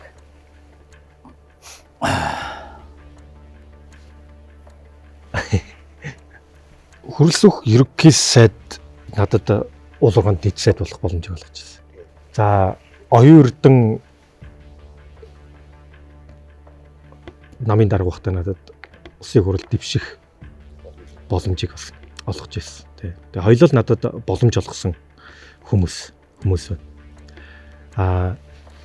Яг хөрөлсөх ерөнхийлөгчтэй би тэр үед яг дэд сайд юм чинь би тийм ойролцоо харилцаа байхгүй шүү дээ. Оюун эрдэнтэй бол яг бүр одоо 10 жил 10 хэдэн жил болсон байна шүү дээ. 10 хэдэн жилийн өмнө одоо их сургуулийн найзууд байхдаа л ярьж исэн юмнуудаа одоо хүртэл яг зарчим дээрээ одоо байж ирснийг нь би үнэхээр хүндэлдэг. Тэр үед л яриад тахт нь сайн ойлгодгүй л амар одоо Монгол Улсын ирээдүй ингэн тэгэл айгуу тийм том яриалаад байсан. Яг хөө тэгэхээр би одоо нэг заавал сонгох гэж бол тэгэл би тэгэд оюурд нэг сонгоно л доо. За сэдвүүрийг орох уу? За сэдвүүрийг оръё. Гол сэдвээ яг бүрэн задлж ярихаас өмнө таны илүү үйлдэлийг асууя гэж бодсоо. Тэр нь болохоор Уэснийг бүү асуу гэдэг сэдв. Нээж чинь. Та оюутлахын сонсгол хийсний дараа мэдээлэл хийсэн. Мэдээлэлтэй Уэс тийм ээ. Энэ яг ямар юу болсон юм бэ? За тогтоолоо батлуулчаад тэгээд тогтоолынхоо поинтуудаа бүгдээрээ хувааж аваад за яг би нэг ихлийг нийлээд бүх поинтаа болохоор манай гишүүд хэлсэн л дээ. Тэгчээд хамгийн эцэст нэг хаалтын нэг хоёр өгүүлбэр хэлэх хэрэгтэй байсан. Гэхдээ тэгэл тэр өгүүлбэрээ ингээд тэгэхээр энэ нөгөө хэвлийн байгуулж ерөөсө төлөвлөгдөг байсан байхгүй. Тэр өглөөдөө шийдсэн гэсэн үг. Тэгээд хэлэх үгээч нэг бэлдсэн байхгүй. Тэгэл зүгээр тухайн тэр мөчөд ингээд энэ их олон зүйл ингээд явж байгаад те одоо надтай бид бүхэнтэй хамт исэн те ард түмэндээ баярлалаа гэдэг илгэсэн чинь яалтчгүй нөгөө хоолоо зангирсан юм аа. Хэцүү процесс байсан шүү дээ те. Тэгэхээр тэр бүх процесс донд олон нийтийг одоо баг би бухимдуулсан да те. Надад одоо бас тийм бас хүнд байсан шүү дээ. Тэгэхээр яг тэр үед л тэр л бодогдсон. Тэгээд нөгөө хоолоо зангирахаар чинь нөгөө баярлалаа гэж хэлэх гээд сүүлийн үлдсэн. Тэгээ хоолоо зангирч хэлтэй биш. Тэгээд нөгөө жоохон ингээд нөгөө зангирлахын алга болохыг хүлээгээд нэг хэдэн секунд болсон юм аа. Тэрнээс биш нулимс бол гараагүй шүү. Тийм юмот гарах шалтгаан нэг л асуугаад байна л да. Өөрөөр хэлбэл маш их дарамт мэдэрсэн байж болох уу? Тэр юусэн надтай холбоог байсан. Тий. Одоо миний мэдэрсэн дарамт биш. Тэр зүгээр л яг үнэхээр тухайн үед гарч байгаа эмоц чи би контролдохгүй шүү дээ. Хүний эмоц чинь бол шууд тэр үедээ ингээл гараад ирдэг. Тэр үед гарч ирсэн л эмоцхгүй. Тэрийг бол би тэгж яг юунаас байсан ингээл анализдэг юм л тийгээл тэгээд одоо бол анализ хийгээ ярьж байна. Харангуут оюутлахын сонсох хяналтын сонсгол хийх ажил ер нь олон нийт бол яг тэр үйлдэлийг шүүмжлээд ер нь ихэнх нь шоолоод л өнгөрсөн л доо. Тэгэхээр яг битээ зүгээр тэр энэ учир шалтгаан байгаа гэдгийг л уйсныг бүү асуу гэсэн мөртлөө асуугаад шүү дээ. Тэгэхээр энэ цаана нэг учир шалтгаан байсан байгаа. Тэр нь харин юу байсан бэ гэдэг талаас нь асуугаад байгаа юм шиг. Ойлгуулъя л та. За өшгөний цаана өөр процесс явсан байна даа л гэж ойлгохоор энэ процесс донд явж байгаа чинь зөндөө юм боллоо шүү дээ тийм. Тэрнээс биш гэхдээ нэг зүйлээ би бүр яг хатуул. Улсын хурлын тогтоолыг гаргаж хахад хин нэгний лобби ороод тэ энийг оруулж чааж энийг ингэж яаж гэж тийм огтхонч байгаа. Манай тогтоол бол өстэй. Манай тогтоол өстэй яс. Тэрүүнд бол би харин өстэй жиггэн сэтгэл хангалуун байна. за оюутлах гэдэг сэдв. За Тантай сууж байгаа чинь мэдээж энийг ярих нь бол тодорхой. Ард түмний 95% нь оюутлахын гэрээний талаар ойлголтгүй байдаг гэдэгтээ би санал нийлдэг байхгүй. Жишээлбэл би бас тийм бүрхэг ойлголттой хүмүүсийн нэг. Тэгэхээр энэ оюутлахад тэр яг юу болоод байгаа За тэр үед яг хуу гэрээ байгуулж байхдаа нөгөө Rio Tinto гэдэг компани Монголд юу гэж амлаж улсыг хурлж гэсэн засгийн газар ч гэсэн амлалт гэсэн мэхээр за энэ нэг одоо оюу толгой гэдэг энэ том за энэ ширээгэд үзэл та одоо энд айгүй их зис алт байна. За энээс гарч ирэх өгөөж Монголын тал 53%. Тэ? За бид нар үлдсэн нэг 47% дээр окей гэт тэ. Бүр тэр үед гэсэн чинь олон улсын валютын сан эдгээр нь бүр пөөх Монголын тал чинь бүр 71% байхгүй биш үү гэдэг реклам явуулж илээ шүү дээ.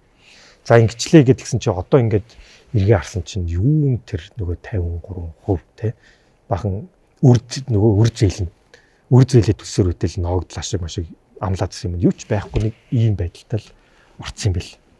За тэгээд оюу толгой ингээд за гэрээ ямар ч байсан байгуулчлаа шүү дээ те. За тэгээд ингээд ажил эхэллээ.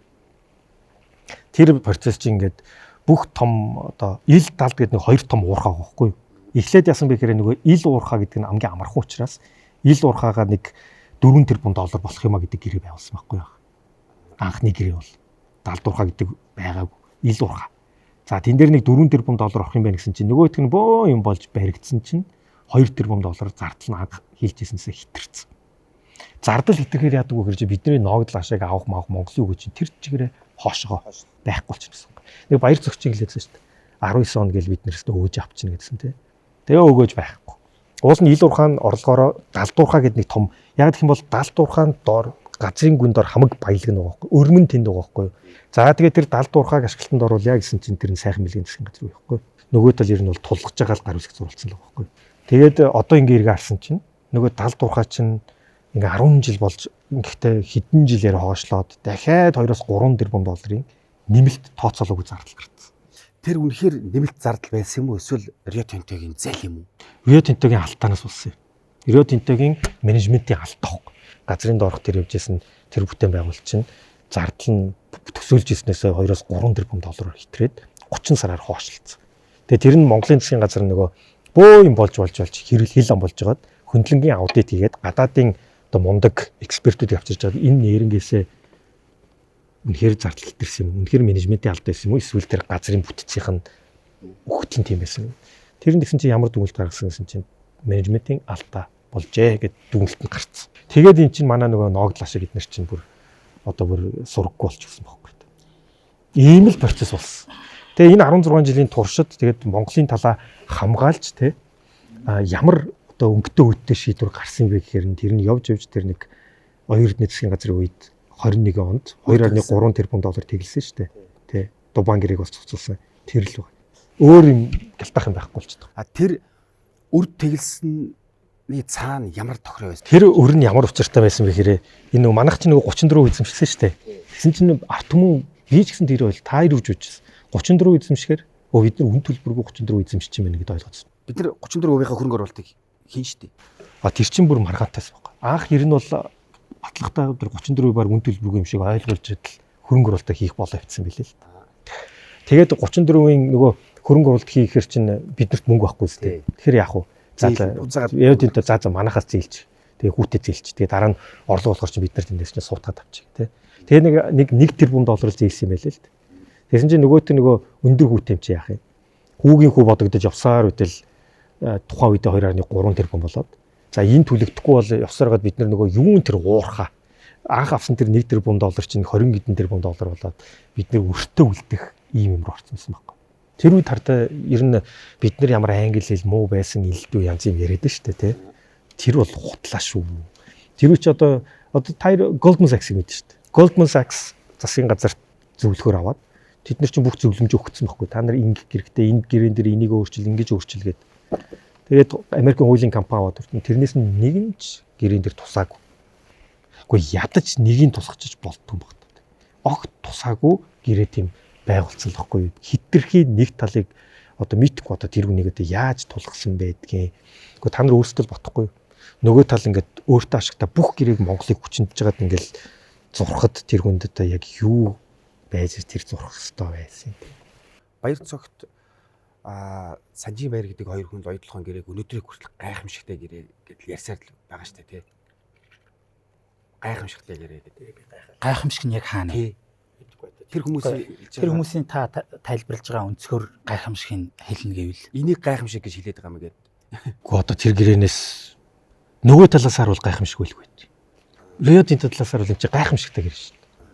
А Монголын талаас харах юм бол энэ чинь гутамшиг байхгүй. Оюу толгойн гэрээ хэрвээ хийгдээгүй энэ гадаадын хөрөнгө оруулалт орж ирээгүй бол Монголын эдийн засаг өнөөдрийн энэ одоо тэлж байгаа, томорж байгаа энэ процесс явагдахгүй ба штэ. Гэхдээ тэр зөв шүү дээ. Тэр зөв. Би оюу толгойн гэрээг хийсэнд буруу гэж огт хэлээгүй шүү дээ. Оюу толгойн гэрээ хийгдээд те. За тэгээд том бүтээн байгуулалт явсан нь чинь зөвөөс зүг байхгүй юу? Тэр хин ч үүсэв. Алдааг л яриад байгаа. Тий, алдааг л яриад байгаа байхгүй юу? Тий. Тэгээд яг хөө муу гэрээ хийлээ гэхэд тэрийг яагаад сайжруулж явахгүй юм бэ?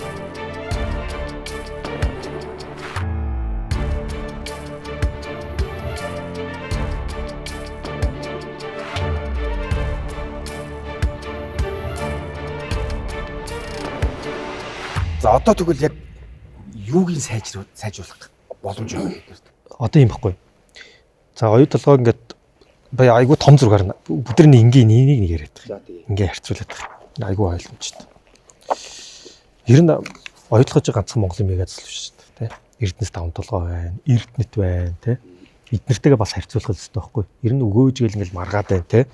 Тэгэхээр оюу толгой одоо яг энэ 3 сарын 31-ний байдлаар анх ашиглалтанд орсноосоо хойш ойролцоогоор нэг 24 орчим тэрбум долларын орлого олсон байна. 24 тэрбум доллар тий. Манай Эрдэнэс 5 толгой бол нэг ойролцоогоор 13-аас 15 тэрбум доллар. Гэхдээ нийт одоо төрд Монголын талд төлсөн тий. Монголын засгийн газар төлсөн татвар, хураамж, амнаад, ноогдлаа шиг гэдэг ийм л юм байдаг байхгүй мөнгөний хэлбэрээр орж байгаа. Тэгэхээр эднэрийг нь аваад үцхээр Эрдэнэс 5 толгойр нийт орлогынхоо ойролцоогоор нэг 42-оос 46%-ийг татвар хураамж гэдэг Монголын талд өгөөж болгоод төлсөн байна. За миний тооцоолоор бол оюу толгой одоо татвар хураамж тэр амнаад тий ноогдлоо шиг бас байхгүй шүү дээ. Нийт орлогынхоо нэг 13.8% л өгдөг байхгүй. Тэгэхээр энэ өдөр шиншиг ялгаач нь олон нийтийн бүхэн төлөвлөлт олсон орлого нь 24 24 цөм хийж шүү дээ. Ер нь ихтэй яг уу оюу толгой дээр бол би энэ бол нам хамаардаггүй гэж боддог. Нам хамаарах сэдвч биш байхгүй. Оюу толгой өнөөдөр Монголын эдийн засгаас том хэмжээнд очсон гэдэг чинь бид нэр маш том боломжийг нээсэн эдийн засгийн өсөлтийн дийлэнхийг авчирч ирсэн үнэн шүү дээ. Гадаадын шууд хөрөнгө оруулалтын 30 жилийн хугацаанд 40% нь оюу толгой дангаар авчирсан шүү дээ. Энэ чинь том хөрөнгө оруулалт мөн. За энэ дээр би бас нэг сонирхолтой хэлье заяа. Яг уу энэ ганцхан би тэгэхээр энийг дандаа би юугаар хардаг вэ гэхээр би дандаа банкирын өнцгөөс л хараад байхгүй юу. Яг Харвардын бизнесийн сургууль сурж байхдаа оюу толгой шиг иймэрхүү кейсүүдээр би 2 жил ажилласан те. Бид нэр 2 жилийн хугацаанд бол дэлхийн эдийн засаг дээр явж байгаа хамгийн том ийм хилцэл эднэр дээр дандаа ажилтдаг ийм л бизнесийн сургуулийн боловсрал авсан байхгүй юу. Одоо манай оюу толгой чи ингээд бизнесийн сургуульд ингээд кейс болсон байдаг шүү дээ. Энэ удаа. Энэ London School of Economics буюу Лондонгийн нөгөө эдийн засгийн сургууль гэдэг. Муу жишгийн кейс болсон.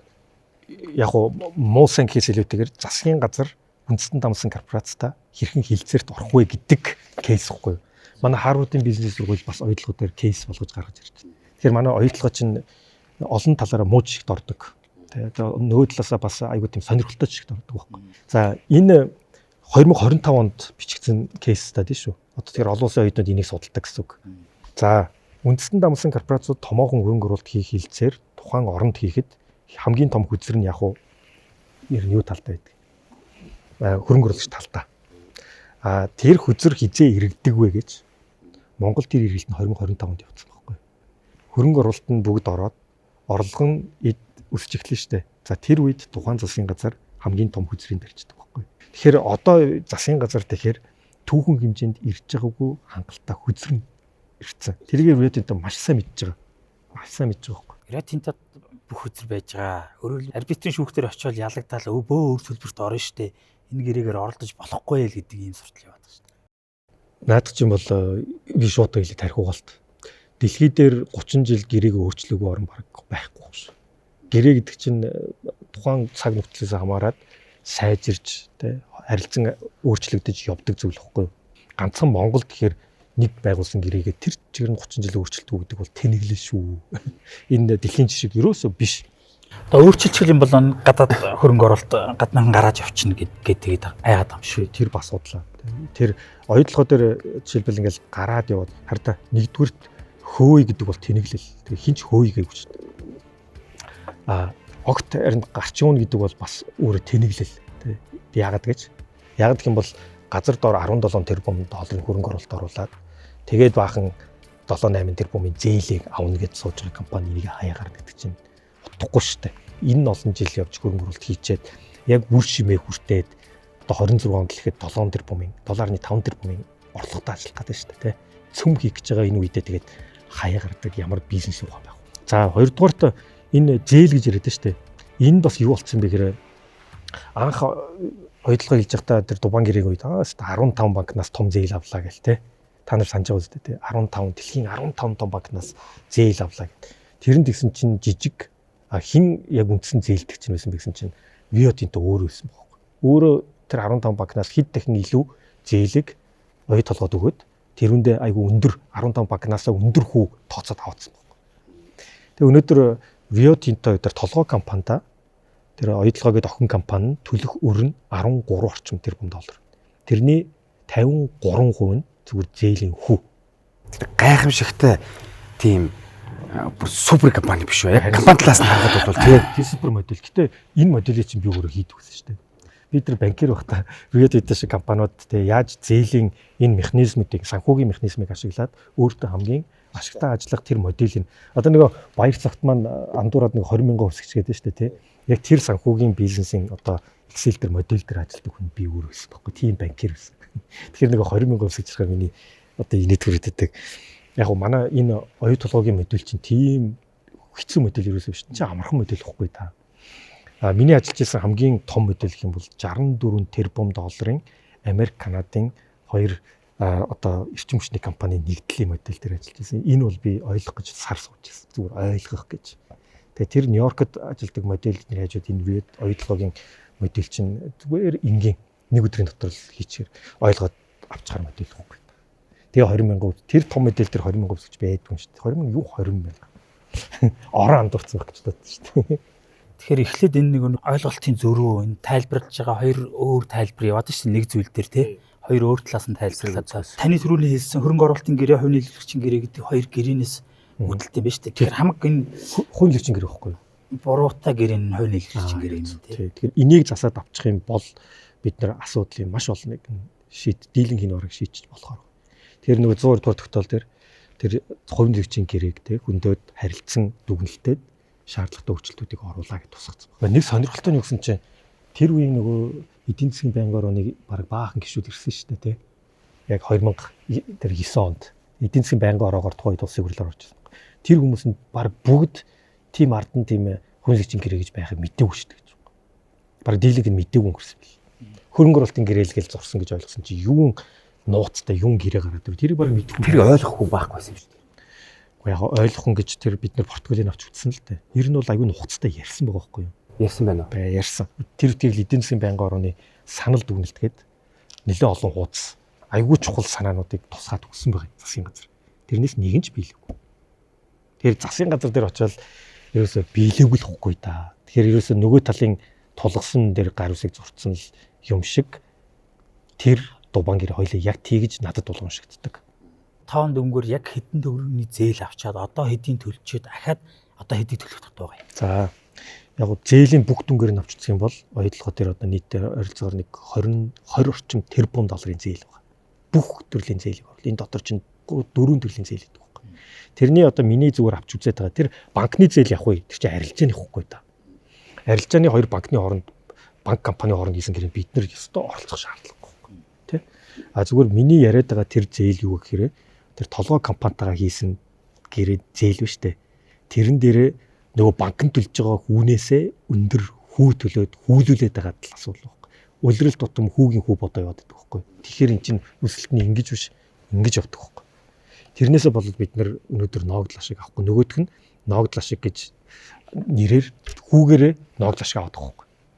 Ерөөсөө нөгөө хүүгийнхаа хүүгийн бодолтоор байгалийн баялагын ашиглуулсныхаа хариуд бүр өрөнд ороод идэг. Тий, ер нь бол бид нар яг л тийм болчихсон юм байна. Байгалийн баялгаа баахан ухуулж сүүлд дахиад нэг $24 зээлийн өртөө үлдэхэр Ийм нөхцөл байдалтай байсан шүү дээ. Тэгээ энийг яаж зөв хэрэгжүүлэх юм?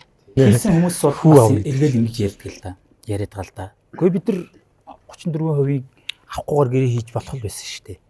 Гэтэл улсын хурлч их оронч гэдэг популист гишүүд чинь ингэж хийгэрээгээ тогтоол гараад өгсөн.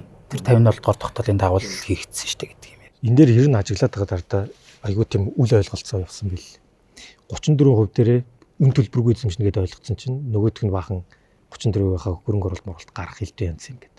34%-ийг хөрөнгө оруулалт гарахгүй гэдэг байдлаар хэлцэл их гэрээний тусах боломж байсан юм. Өө тэр чинь бүр анхны хэлбэр дээр байсан л. Энэ гэрээ чинь бүр Мие гомбын их болтын тэр засгийн газрын үед тэр бүр 2000 хэд он гэсэн үг бүр 6 7 хөрөнгө оруулалтыг зөвшөөрсөн нь хамгаалах гэсэн юм шүү дээ.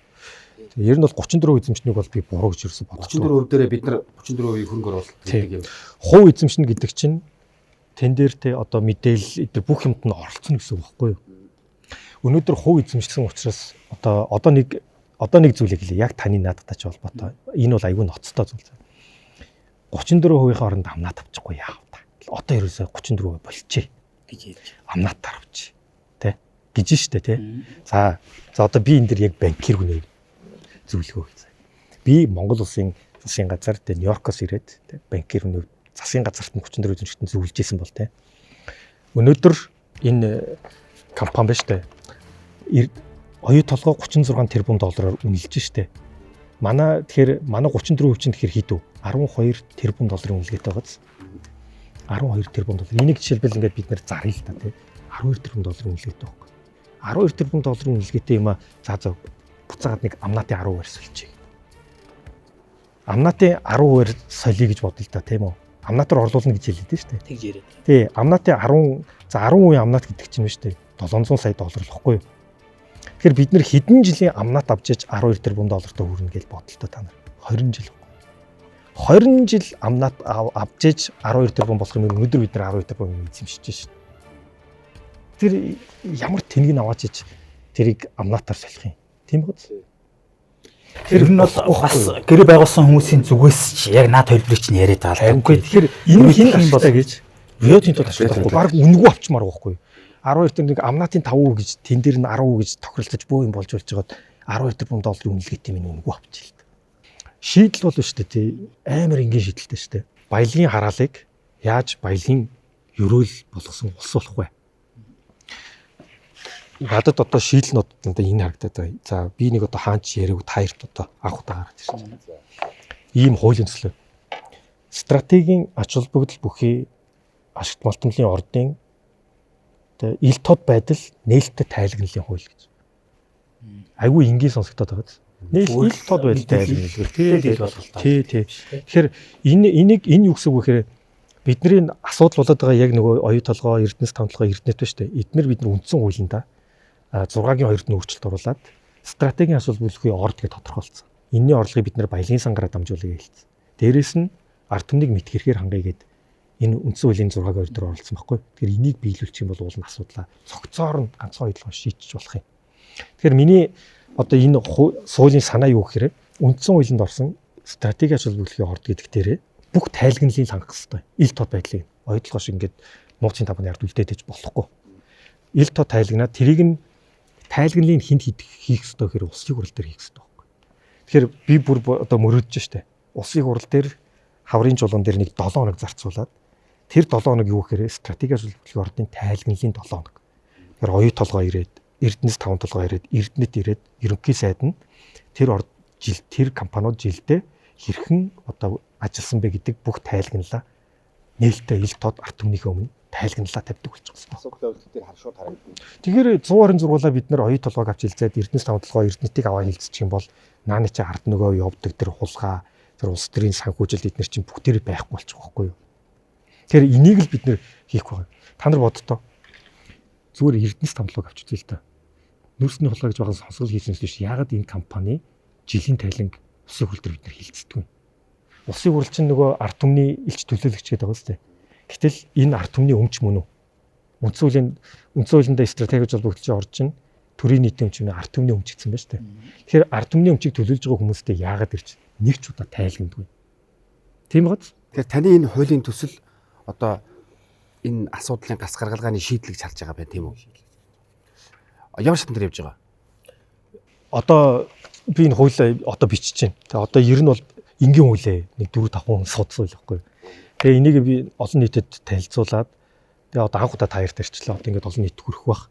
Тэгээ энэ дээрээ намрын чуулганд одоо шууд хилцүүлнэ гэж бодож байна. Уул нь бол нэг эндээс батлагдлаа гэд нэмэлт зардал байхгүй. Ямар зардал байх юм. Зүгээр л нөгөө одоо мэдээлэлүүдээ ил тод болгоно. Мэдээлэл хэрэгэр өгөхгүй шүү дээ. Дандаа ард нь хулгай явна, дандаа ард нь асуудал явна, хүний томилгоо явна. Тэр юусо хоёрхан зүйл байна. Стратегийн ач холбогдлохын орд нөгөөх нь би мартчихна. Баялагын сан баггүй, баялагын сангийн зарцуулалт. Энэний чи хамаг амнаад бүх юм чинь энэ баялагын сан руу ороод байна шүү дээ. Тэгэхээр энэ баялагын сан стратегийн ордоо төр хийнаад бусдуул дээр нэг тэгж оролцох шаардлага байхгүй байхгүй. Тэгэхэд одоо яг үнэлгээд Монголын одоо улс төр эдийн засгийн асуудлууд ингээд ерэн цогцороо шийдэгдэх боломжтой байхгүй. Одоо бид нар бас мэдээлэл шүү дээ. Оюутлогоо ямар ашиггүй ажиллаж байгаа, тий? Монголчуудад үр ашиг ирэхгүй байгаа. Тоо баримт одоо хичнээн хэмжээний үр зээлэнд орцсон байгаагаа бол мэдээлэн. Тэгсэн хэрнээ асуудлыг зөв болгож чадахгүй байгаад шүү дээ. Тэгэхээр тэр гэрээг өөрчилж чадахгүй байна. Тэгэхээр энэ байдал хичнээн нээлттэй болох төр энэ асуудлын шийдэл яг мөн үл. За тэгэхээр энэ сая сонсгол явсан учраас та мэдээд байгаа байхгүй. Сонсгол гэж нэг том акт шиг юм явж ич тэ. За өнөөдөр оюутлогоо дээр ингээд аудитын газар, үндэсний аудитын газар аудит хийлээ шүү дээ. Нөгөө үндэсний аудитын газараар аудит хийгээд ийм зузаан аудит хийсэн. 5 жилийн турш. Тэрийг нөгөө гишүүдэд тараасан. Тэгсэн чинь тэр нь нууцын тамхтай. Нөгөө аудитын дүнэлтэнд би одоо таярт ярьж чадахгүй. Яагаад гэвэл нууцын тамхтай. 30 байгууллагаас 90,000 хуудас нотлох баримт. Энэ тэнд тараагаа хийсэн. Дийлэнх дээр нууцын тамга тарсан. Тэгээ ингээд нөгөө нэгсэнтөө нэг тийм булхаатай юм хийчихэрэл нуудаг үстэй. Тэгээ ерөөсөө ил тодл болгох хэрэгтэй байхгүй. Тэгээд яг вэ булхаатай чамаагүй ил тод болгочихё. Тэгээ эхний 3 жилдээ алдаатай оноотой бөө маргаантал явах байх. Тэрнээс цааш ил тод бол алдаагийн засаад явчих. Тий, жил болгон засаал явчих байхгүй. Тэгэхээр Монгол улсын ирээдүйн гаргалгаа өөрөө энэ ихгүй. Энийг хангаад явчихад энэ ордуудын маргаан байхгүй болно. Гүйцэтгэх удирдлагын асуудал шийдэгдэнэ. Миний дараагийн сэдв олон толгой гэдэг сэдв. За энэ бол энэ битгүүрөө ярьж байгаа оюутлоготой нэр холбогддог олон толгойнуудын тухай ярилцсна гэсэн үг. За өнөөдөр оюутлогоо энэ төслийн дараа Монголд нэг том угсан нүх тэгээд нэг кемп тэгээд нэг их үр үлдэл гээд яриад байгаа шүү дээ. Тэгээд энэ гадны улсуудад ярихаар үнэхээр одоо ичмээр нүр улаалгахмаар ийм гэрээ гэдэг те. За энэ гэрээтэй нэр холбогддог олон толгойнуудын за багунд гэдэг хүн тэнд яг юу хийжсэн? Тузын дарга байхдаа ямар үүрэг гүйцэтгэсэн таныг харж байгаагаар. Яг тэр хүмүүс бүгдээрээ сонсгол тэр ирээд өөрсдийнхөө байр суурийг илэрхийлсэн шүү дээ тий.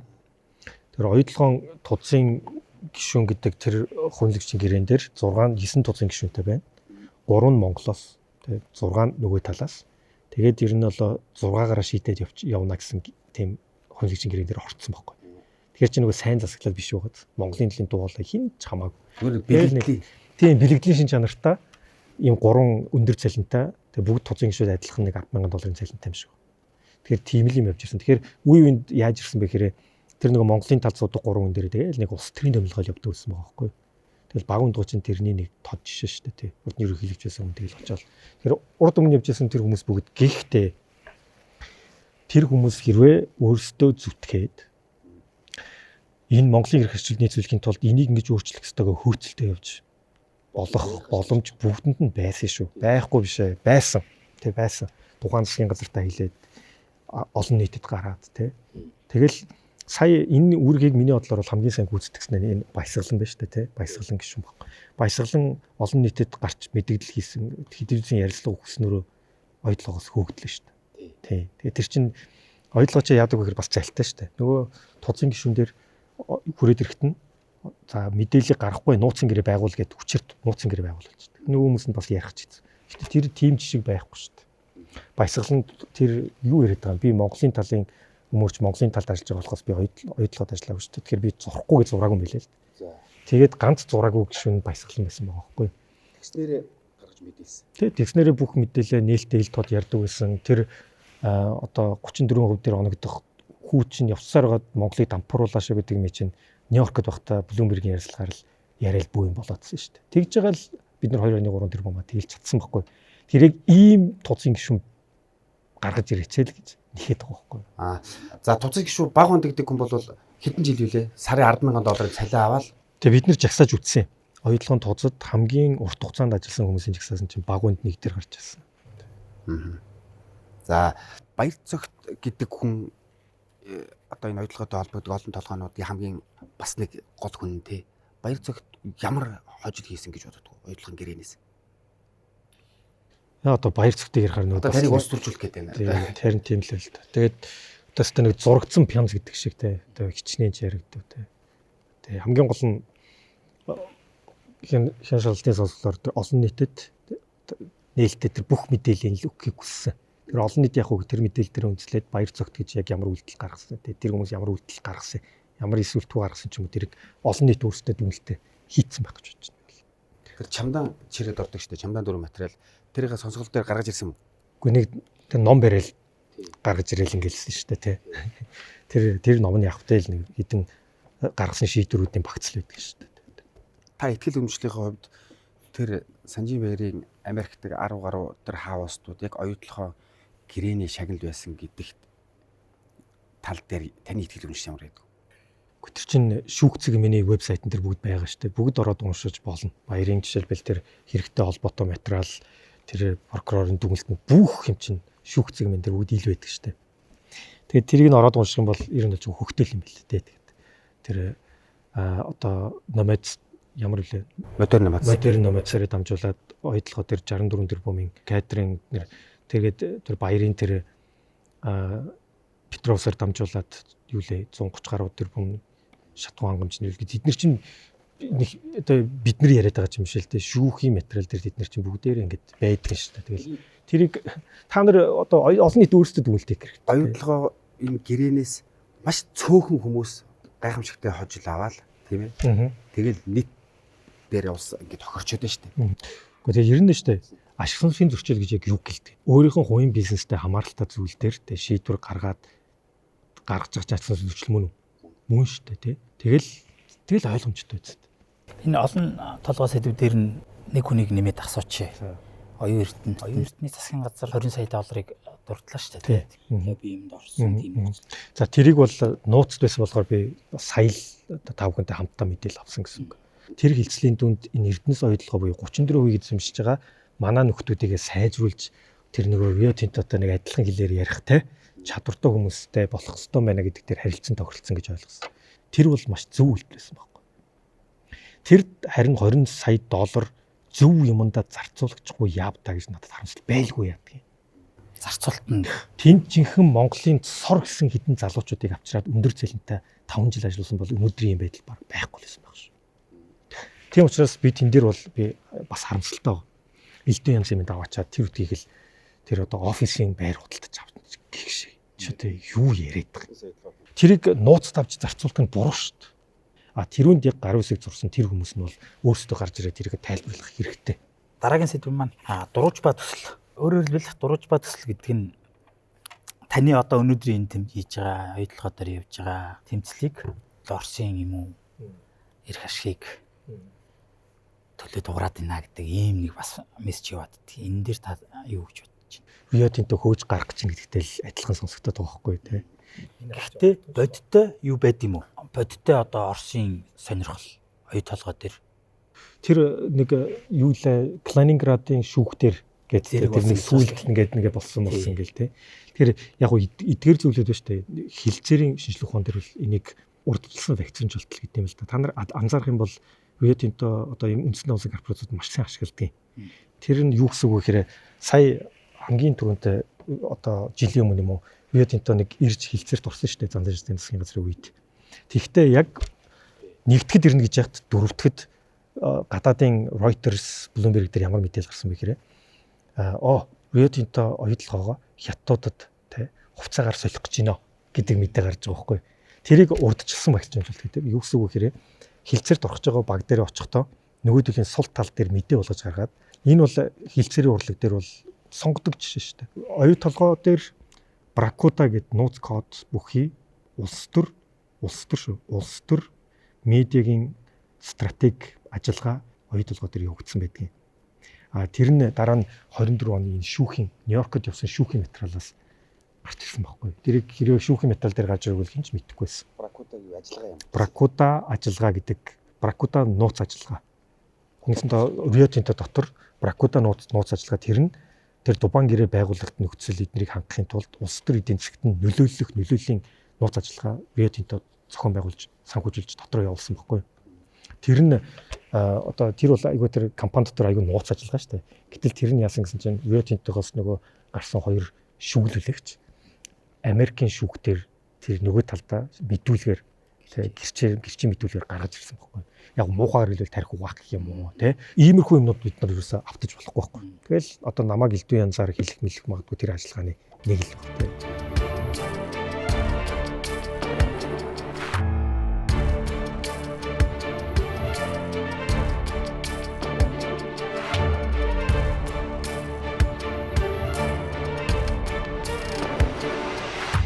Тэнтэгийн зүгээс Монголын засгийн газар хамтран эзэмшигч нөгөө талдаа их дээрэнгүү одоо үл тоосон байдал хандлага гаргадаг гэдэг юм юу байдаг. Одоо тэрний нэг илэрлэл нь сая таны зохион байгуулсан сонсгол дээр Рио Тинтэгийн зүгээс оролцоогүй тий. Мөксөгөөс өөр хин чирээгүй тий. Тэгэхээр ер нь иймэрхүү харьцаа эднэр бас стратеги штэ. Нэгсэндээ шууд шийдвэр гаргахтай харьцсан тий. Зөвхөн Монголоос хүн ерөнхий сайдтай л харьцсан. Бараг сайдыг инж тоохгүй тэгээ Эрдэнэс Монголыг бүр авч хэлцэхгүй гэл. Тэгэхээр бид нэр хилцээрт орж сураагүй л байл та. Тэгээ би бол зөндөө хэлсэн.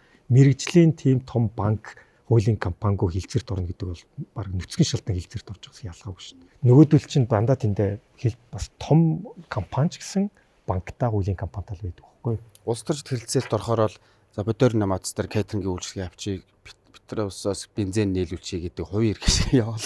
Та хуйлдааны онолд итгэдэг үү? Хуйлдааны бол одоо conspiracy theory гэдэг тий. Тэгээ яг тэр талаар бас олон ном уншижлээсэн л та тий. Тэгээд кейсээс шалтгаал.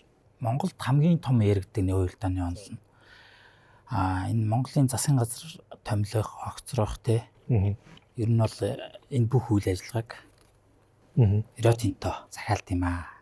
Хөгжмөө захиалдаг гэдэг шиг. Энийг та юу гэж бодож байна? За би нэг статистик харуулъя. Энэ артаа. Оюутлогын компани өнөөдрийн үнэлгээ одоо мөнгөнд үнгээр үнэлгээ 35.6 тэрбум доллар. Манай Монгол улсын эдийн засаг хэд вэ? Дотоодын бүтээгдэхүүн 25 тэрбум. За өнөөдрийн засгийн газрын нэгдсэн төсөв хэд вэ? 9.3 тэрбум. Энэ мөнгөнд үнгээр та. Ер нь альва улс төр өнөөдөр артан дандаа мөнгөний асуудал гэдэг шүү дээ. Та нар өөрсдөө энийг л харж байна. Монгол төрөөс том харагдаж байна гэсэн үг шүү. Монгол төрөөс том шүү дээ. Монголын эдийн засгаас том болсон байна шүү дээ. Тэгэхээр энэ том мөнгөний эрх ашиг яригдж байгаа юм чинь улс төрд нь орлохгүй бол юм нь явахгүй шүү. Нөлөөгүй байна гэж байхгүй. Нөлөөгүй байхгүй гэж байхгүй шүү дээ. За ах нарын ав хомрог гэдэг сэдв. За одоо улс төрж наа. За та сая Монгол Ардын намын одоо аль ямар хэний фракцт нь байдаг лээ. Ер нь бол мэднэ л дээ манай үзэгч мэднэ. Таны өөрөө ч амнаас сонсмоор байна.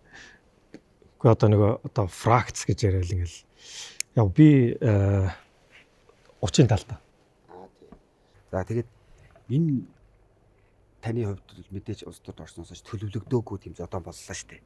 За тэгээд одоо ер нь эндээс яг юу ойлгож авсан та энэ төр зодооноос та. За гоё асуулт байна. Хүүгнээр харахаар ингээд буруу болчихно. Тэр хөлсөх байна уу, оюун эрдэм байна уу, амар сахлантай байна уу биш л дээ. Бид нэр том зургаар ингээд нөгөө системийн хувьд анализ хийхгүй болохоор хүүгний асуудал болгоод буруу харагдав. Нэг том зургаараа харахгүй орхиод байна гэсэн үг байхгүй.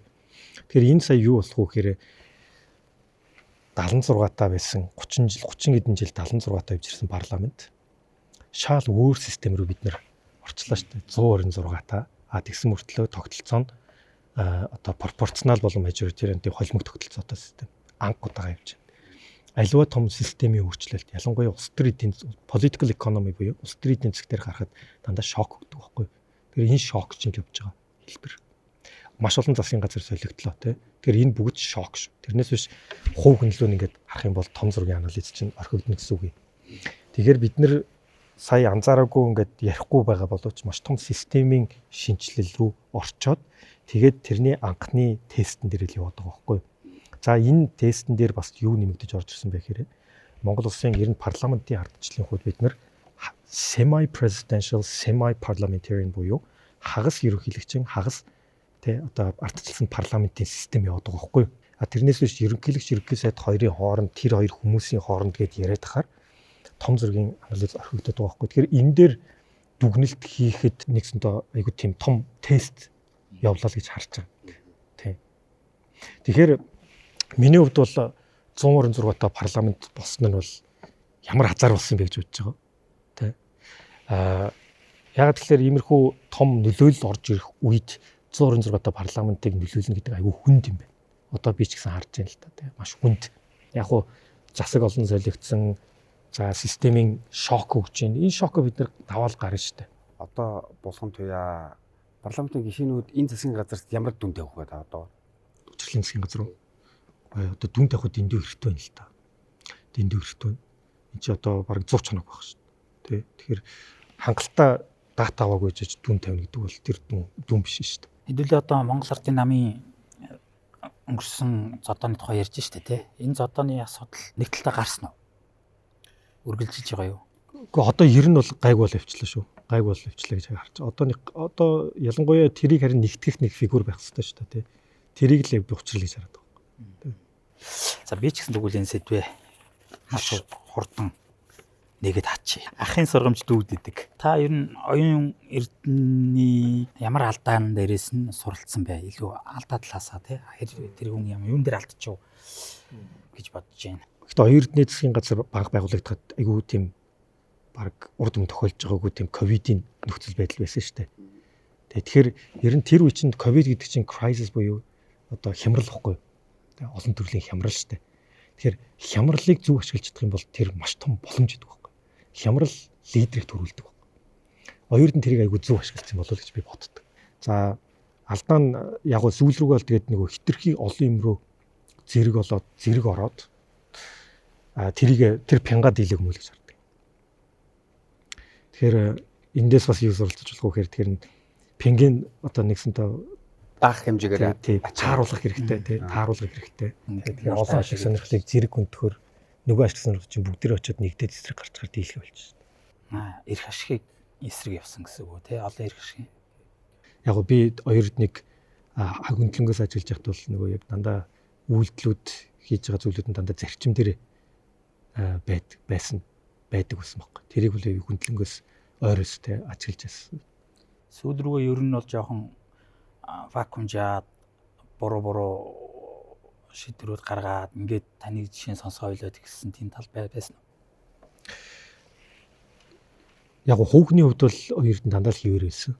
Харин вакуумжих эднэр бол ер нь бол би бол вакуумцсан болов гэж бодож байгаа бас. Тэгээ энэ бол бүх зүйл дээр байдаг баг. Гэхдээ яг тиймэрхүү нөхцөл байдал өөрчлөгдөхөд хамгийн гол нь өөрийнхөө нөгөө сүр зарчим үнэт зүйл дээр л үлдсэн нь л өөрийн өвөө бүтээсэн лидер болж л үлддэг юм шүү дээ. Танд зориулж нэг 10 асуулт бэлдсэн байгаа. За блиц асуулт тий. Хөнгөн 10 асуулт. Угаасаа чи хөнгөн хүй. Тэгээд хүндэн тааруулаад хөнгөө асуулт бил. За улс төрд ороод нэмэгдсэн зүйл. Таны жин, таны хөрөнгө, таны найз, таны их зан. Надад ч ба надад бол бүгд багассан байна уу. Би жин авсан, найзууд баг байхгүй болсон. Хөрөнгө энэ ч огцсон багассан байж байгаа. За би одоо өөрийгөө их цантай болсон гэж л бодохгүй. Тэгэхээр бүгд нэмэгдсэн зүйл алга. Тэгэхээр нэмэгдсэн зүйл байхгүй гэсэн үг.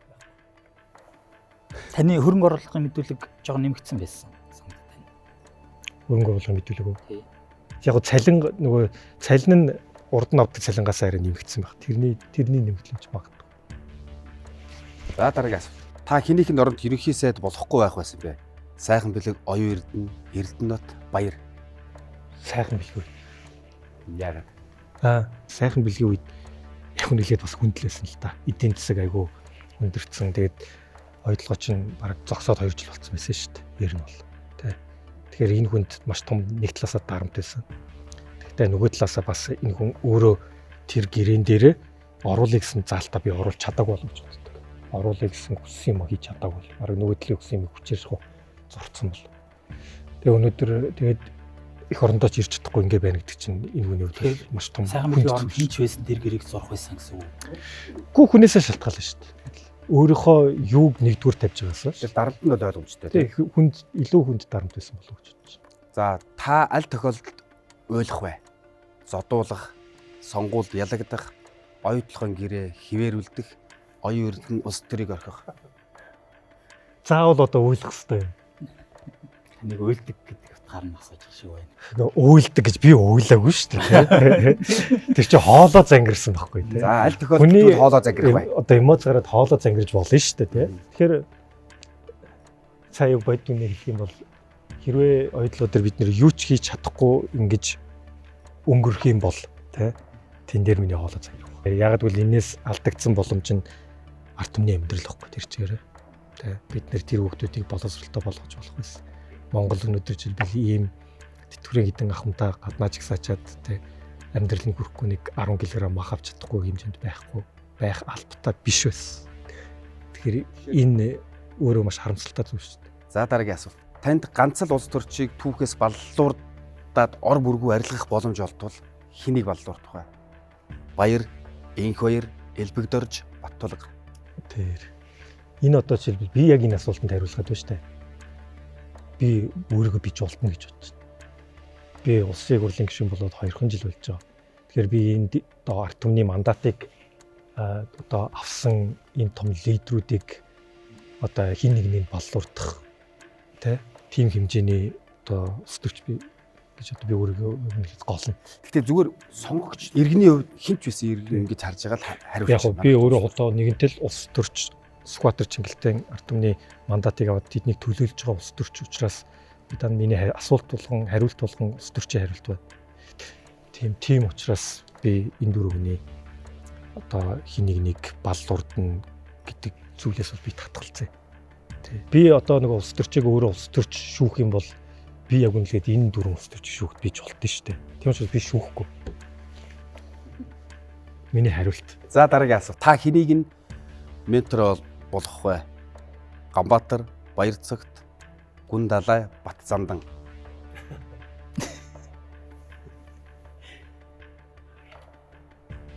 Ер нь миний амьдралд бол маш олон менторуд явж ирсэн.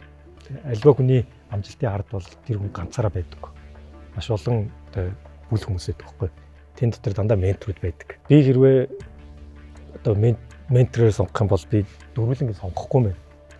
Яг тэгвэл би ментор гээд цаг үрээд тэр хүний цагийг үрээд те өөртөө үнцийг авъя гэж бол би аль дөрвөлнгийг сонгохгүй. За тэгвэл таны хүсэж байгаа ментор байхгүй. Гэхдээ заавал энэ дөрөөс нэгийг сонго гэдэг одоо тэгж штэ. Заавал сонго. Та энэ сонголтоос зайлсхий гэж яваад байна шүү. Тэр би нөгөө хиндэж хэлжсэн те одоо би ч одоо улс төрч болоод 2 жил болж байгаа штэ те юу нэлээд улсын хурлын гишүүн болоод. Тэр чинь нэг 20 жил 30 жилийн улс төрийн доgon дотор буцалсан хүн шиг сонголт хийх хэрэг чинь. Гэхдээ та одоо юу гэдгийг энэ дөрвөн хүн дөрвөлээ ямар ч суралцах чанаргүй дөрвөн хүн байна гэж юу? Бүгдээрээ л одоо өөрсдийнх нь нэрийг үлдээсэн том улс төрчтэй шүү дээ. Тийм үү. За заавал одоо сонгох хэрэгтэй бол дээ. Тэгээ та нар ихтэй сонголтоо өгөхтэй ч гэсэн яг л нөгөө. За тэгвэл би одоо сонгох хэрэгтэй гэх юм бол ойдлогоо дээр процесс юу болж үлдсэн те яг ингээд анх гэрээ байгуулагдах хэрэгтэй яг хоёр тал юу гэж бодоод ямар аргументэд юу байсан те тэрийг би надад мэдэх хүсэл байна. Сонсгол дээр бол нэг ярьсан. Гэхдээ зүгээр хоёулахнаа гурвуулахнаа сууж байгаа ярил бас өөр түүх ярьж магадгүй те тэрийг нь сонсомоор. Тийм учраас би 2 хүн сонгоно. За Ганбаатар Баярцаг хоёрыг сонгоно. За дараагийн асуулт. Та эдгээр номны алийг нь сонгож унших вэ?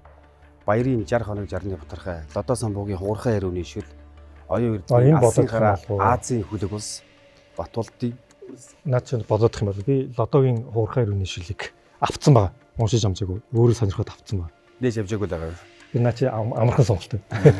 За дараагийн. За таны утаснаас нэг аппликейшнийг насан туршид чинь устгах нэг үйл алийг нь устгах бай. Facebook, YouTube, Twitter, ChatGPT.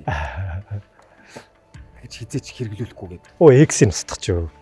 X чи нэг одоо хэрэглээч одоо бараг байхгүй болсон шүү дээ. Нэг хитэн хүний хооронд хэрэглэж шүү дээ. X-ийг устгах. Наа чи бодоодох юм бол. X дээр таны шүүмжлэгч маш олон байдаг. Тэгээд устгах чинь үү? Гүү. Шүүмжлэгчтэй тэг байж л итгэл та. Зүгээр хэрэглээг нь бодож л та. Тэг яг одоо шилбэл бидний 3.5 сая иргэний дийлэнх нь юу хэрэглэж байгаа. Хэдэн хүн X хэрэглэдэг. Тэгээ хэдэн хүн Facebook хэрэглэж байгаа, хэдэн хүн YouTube хэрэглэж байгаа, хэдэн хүн ChatGPT хэрэглэж байгаа. X-ийг маш цөөхөн хүмүүс хэрэглэдэг мөртлөө энэ дотор бас маш их юу яадаг тий. Одоо бодлого тодорхойлж иргээд байгаа шүү дээ. Тий. Монгол Ард Динамын ирэх өрж байсан жилүүдийн хамгийн үр дүнгээ өгсөн шаардлага аль нь вэ? Ажлаа хий, орлогоо нотол, хулгайг зогсоо, огцор. Хамгийн үр дүнгээ өгсөн нь тий. Ажлаа хий, орлогоо нотол, огцор, хулгайг зогсоо. Хулгайг зогсоо. Ер нь одоо Монголд баг задраагүй хулгай үлдсэнгүй шүү дээ. Том дүнгээр нь авч үзсэн юм бол тий.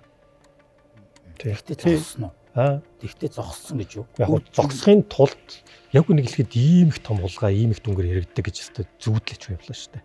Тэгэхээр тэр чинь энэ ширээн догоор болоодсэн их 50-ны үе гэл ингээд тэгтээ ширээнд орчин асар их ялцрал явж ирсэн нэг ил гаргана гэдэг бол өөрөө юм чинь. Зогсохын тий. үндэслэл юм. Ер нь энэ тихгүүгээр зогсно гэж юм байхгүй шүү дээ. Тэр юу зогсохооч мэдэхгүй шүү дээ.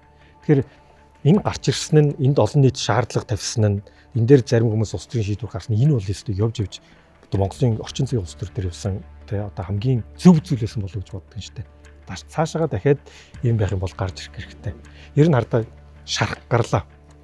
Тэр шарахыг эдгэх юм бол эхлээд дотор байгаа юм шахах хэрэгтэй шүү дээ. Тэрнээсээ шаваачаад зүгээр дээрээс нь одоо болт хийчих юм бол тэр шарах чинь байсаар л биш. Тий. Тэгэхээр гарч ирнэ гэдэг бол маш зөв. Тэр ажиллаа хий гэдэг шаардлага жишээ нь оюун эрдэнэ засгийн газрыг ажиллаа хий гэж чагсаалуулж ирсэн л та. Тэр шаардлага үр дүнгээ өгөөгүй юу? Тэрнээс хойш ажиллаа хийгээгүй.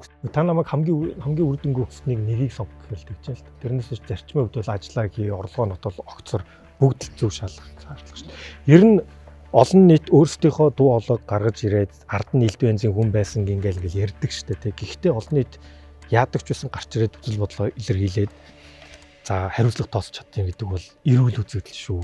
Эрүүл парламентад, эрүүл ардчлал нийгэмд байдаг үзэгдэл. Энэ ажилтгүй бол тэр ардчлал чи өөрөө доолон арчил гэсэн үг байна. За дараагийн асуулт. Монгол Ард Динамын хамгийн худлаа үр айл нь вэ? Ард түмний ялалт, баялагтай эзэн Монгол хүчээ нэгтгэе, хамтдаа хөгжиж. Яг ард түмний амлал, ялалт, хүчээ нэгтгэе, баялагтай эзэн Монгол хамтдаа хөгжиж. Хамтдаа хөгжиж, хаана хамтдаа хөгжиж. Дотроо хөгжиж. Хамтдаа биш. Тусдаа болчиход байна тийм ээ. Харин тий хамтдаа хөгжиж бодлоо. Тусдаа болчиход байна. За дараагийн асуулт. Таныг хамгийн их эргэлзүүлсэн шийдвэр. За Монголд буцаж ирсэн, улс төрд орсон 30-ийн бүлэгт үлдэх. За Рио Тинто тэмцэх. Айгүй ойлгомжтой асуулт. Монголд ирэх. Энийг би 3 жил бодож ш гаргасан шийдвэр байхгүй.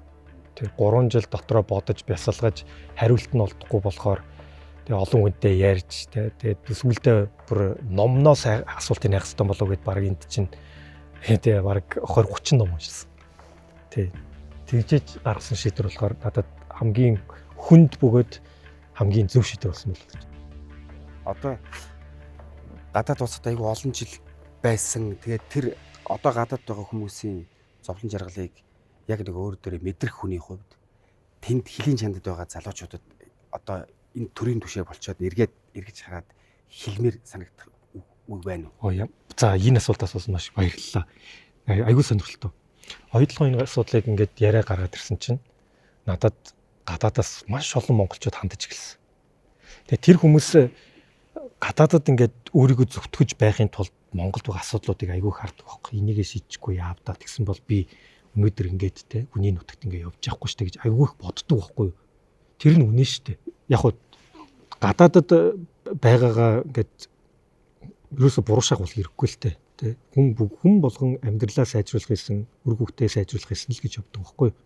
Тийм сайндаа их орносоо явцсан хүн байдгүй. Үүрэг нь бид нар дээр байгаа байхгүй. Бидний үе тэр хүмүүсийг ирэх хэрэггүй шийдэг үүрэг нь бид нар дээр байна. Тэр хүмүүсийг ирэх боломж нөхцлөөр нь хангах, эдийн засгийг нь сайжруулаад тэр хүмүүс ирэх боломж нөхцөлийг бид нар хангах үүрэгтэй. Гадагшаага дайж тэгвэж буцаад Монгол руугаа тэмүүлдэг. Энэ цаг хугацааны асуудал шүү дээ. Ирнэ, дийлэнх нь ирнэ шүү дээ. Ирнэ. Ирээд өөрсдийнхөө хувь нэмрээ бүгдээрээ оруулна.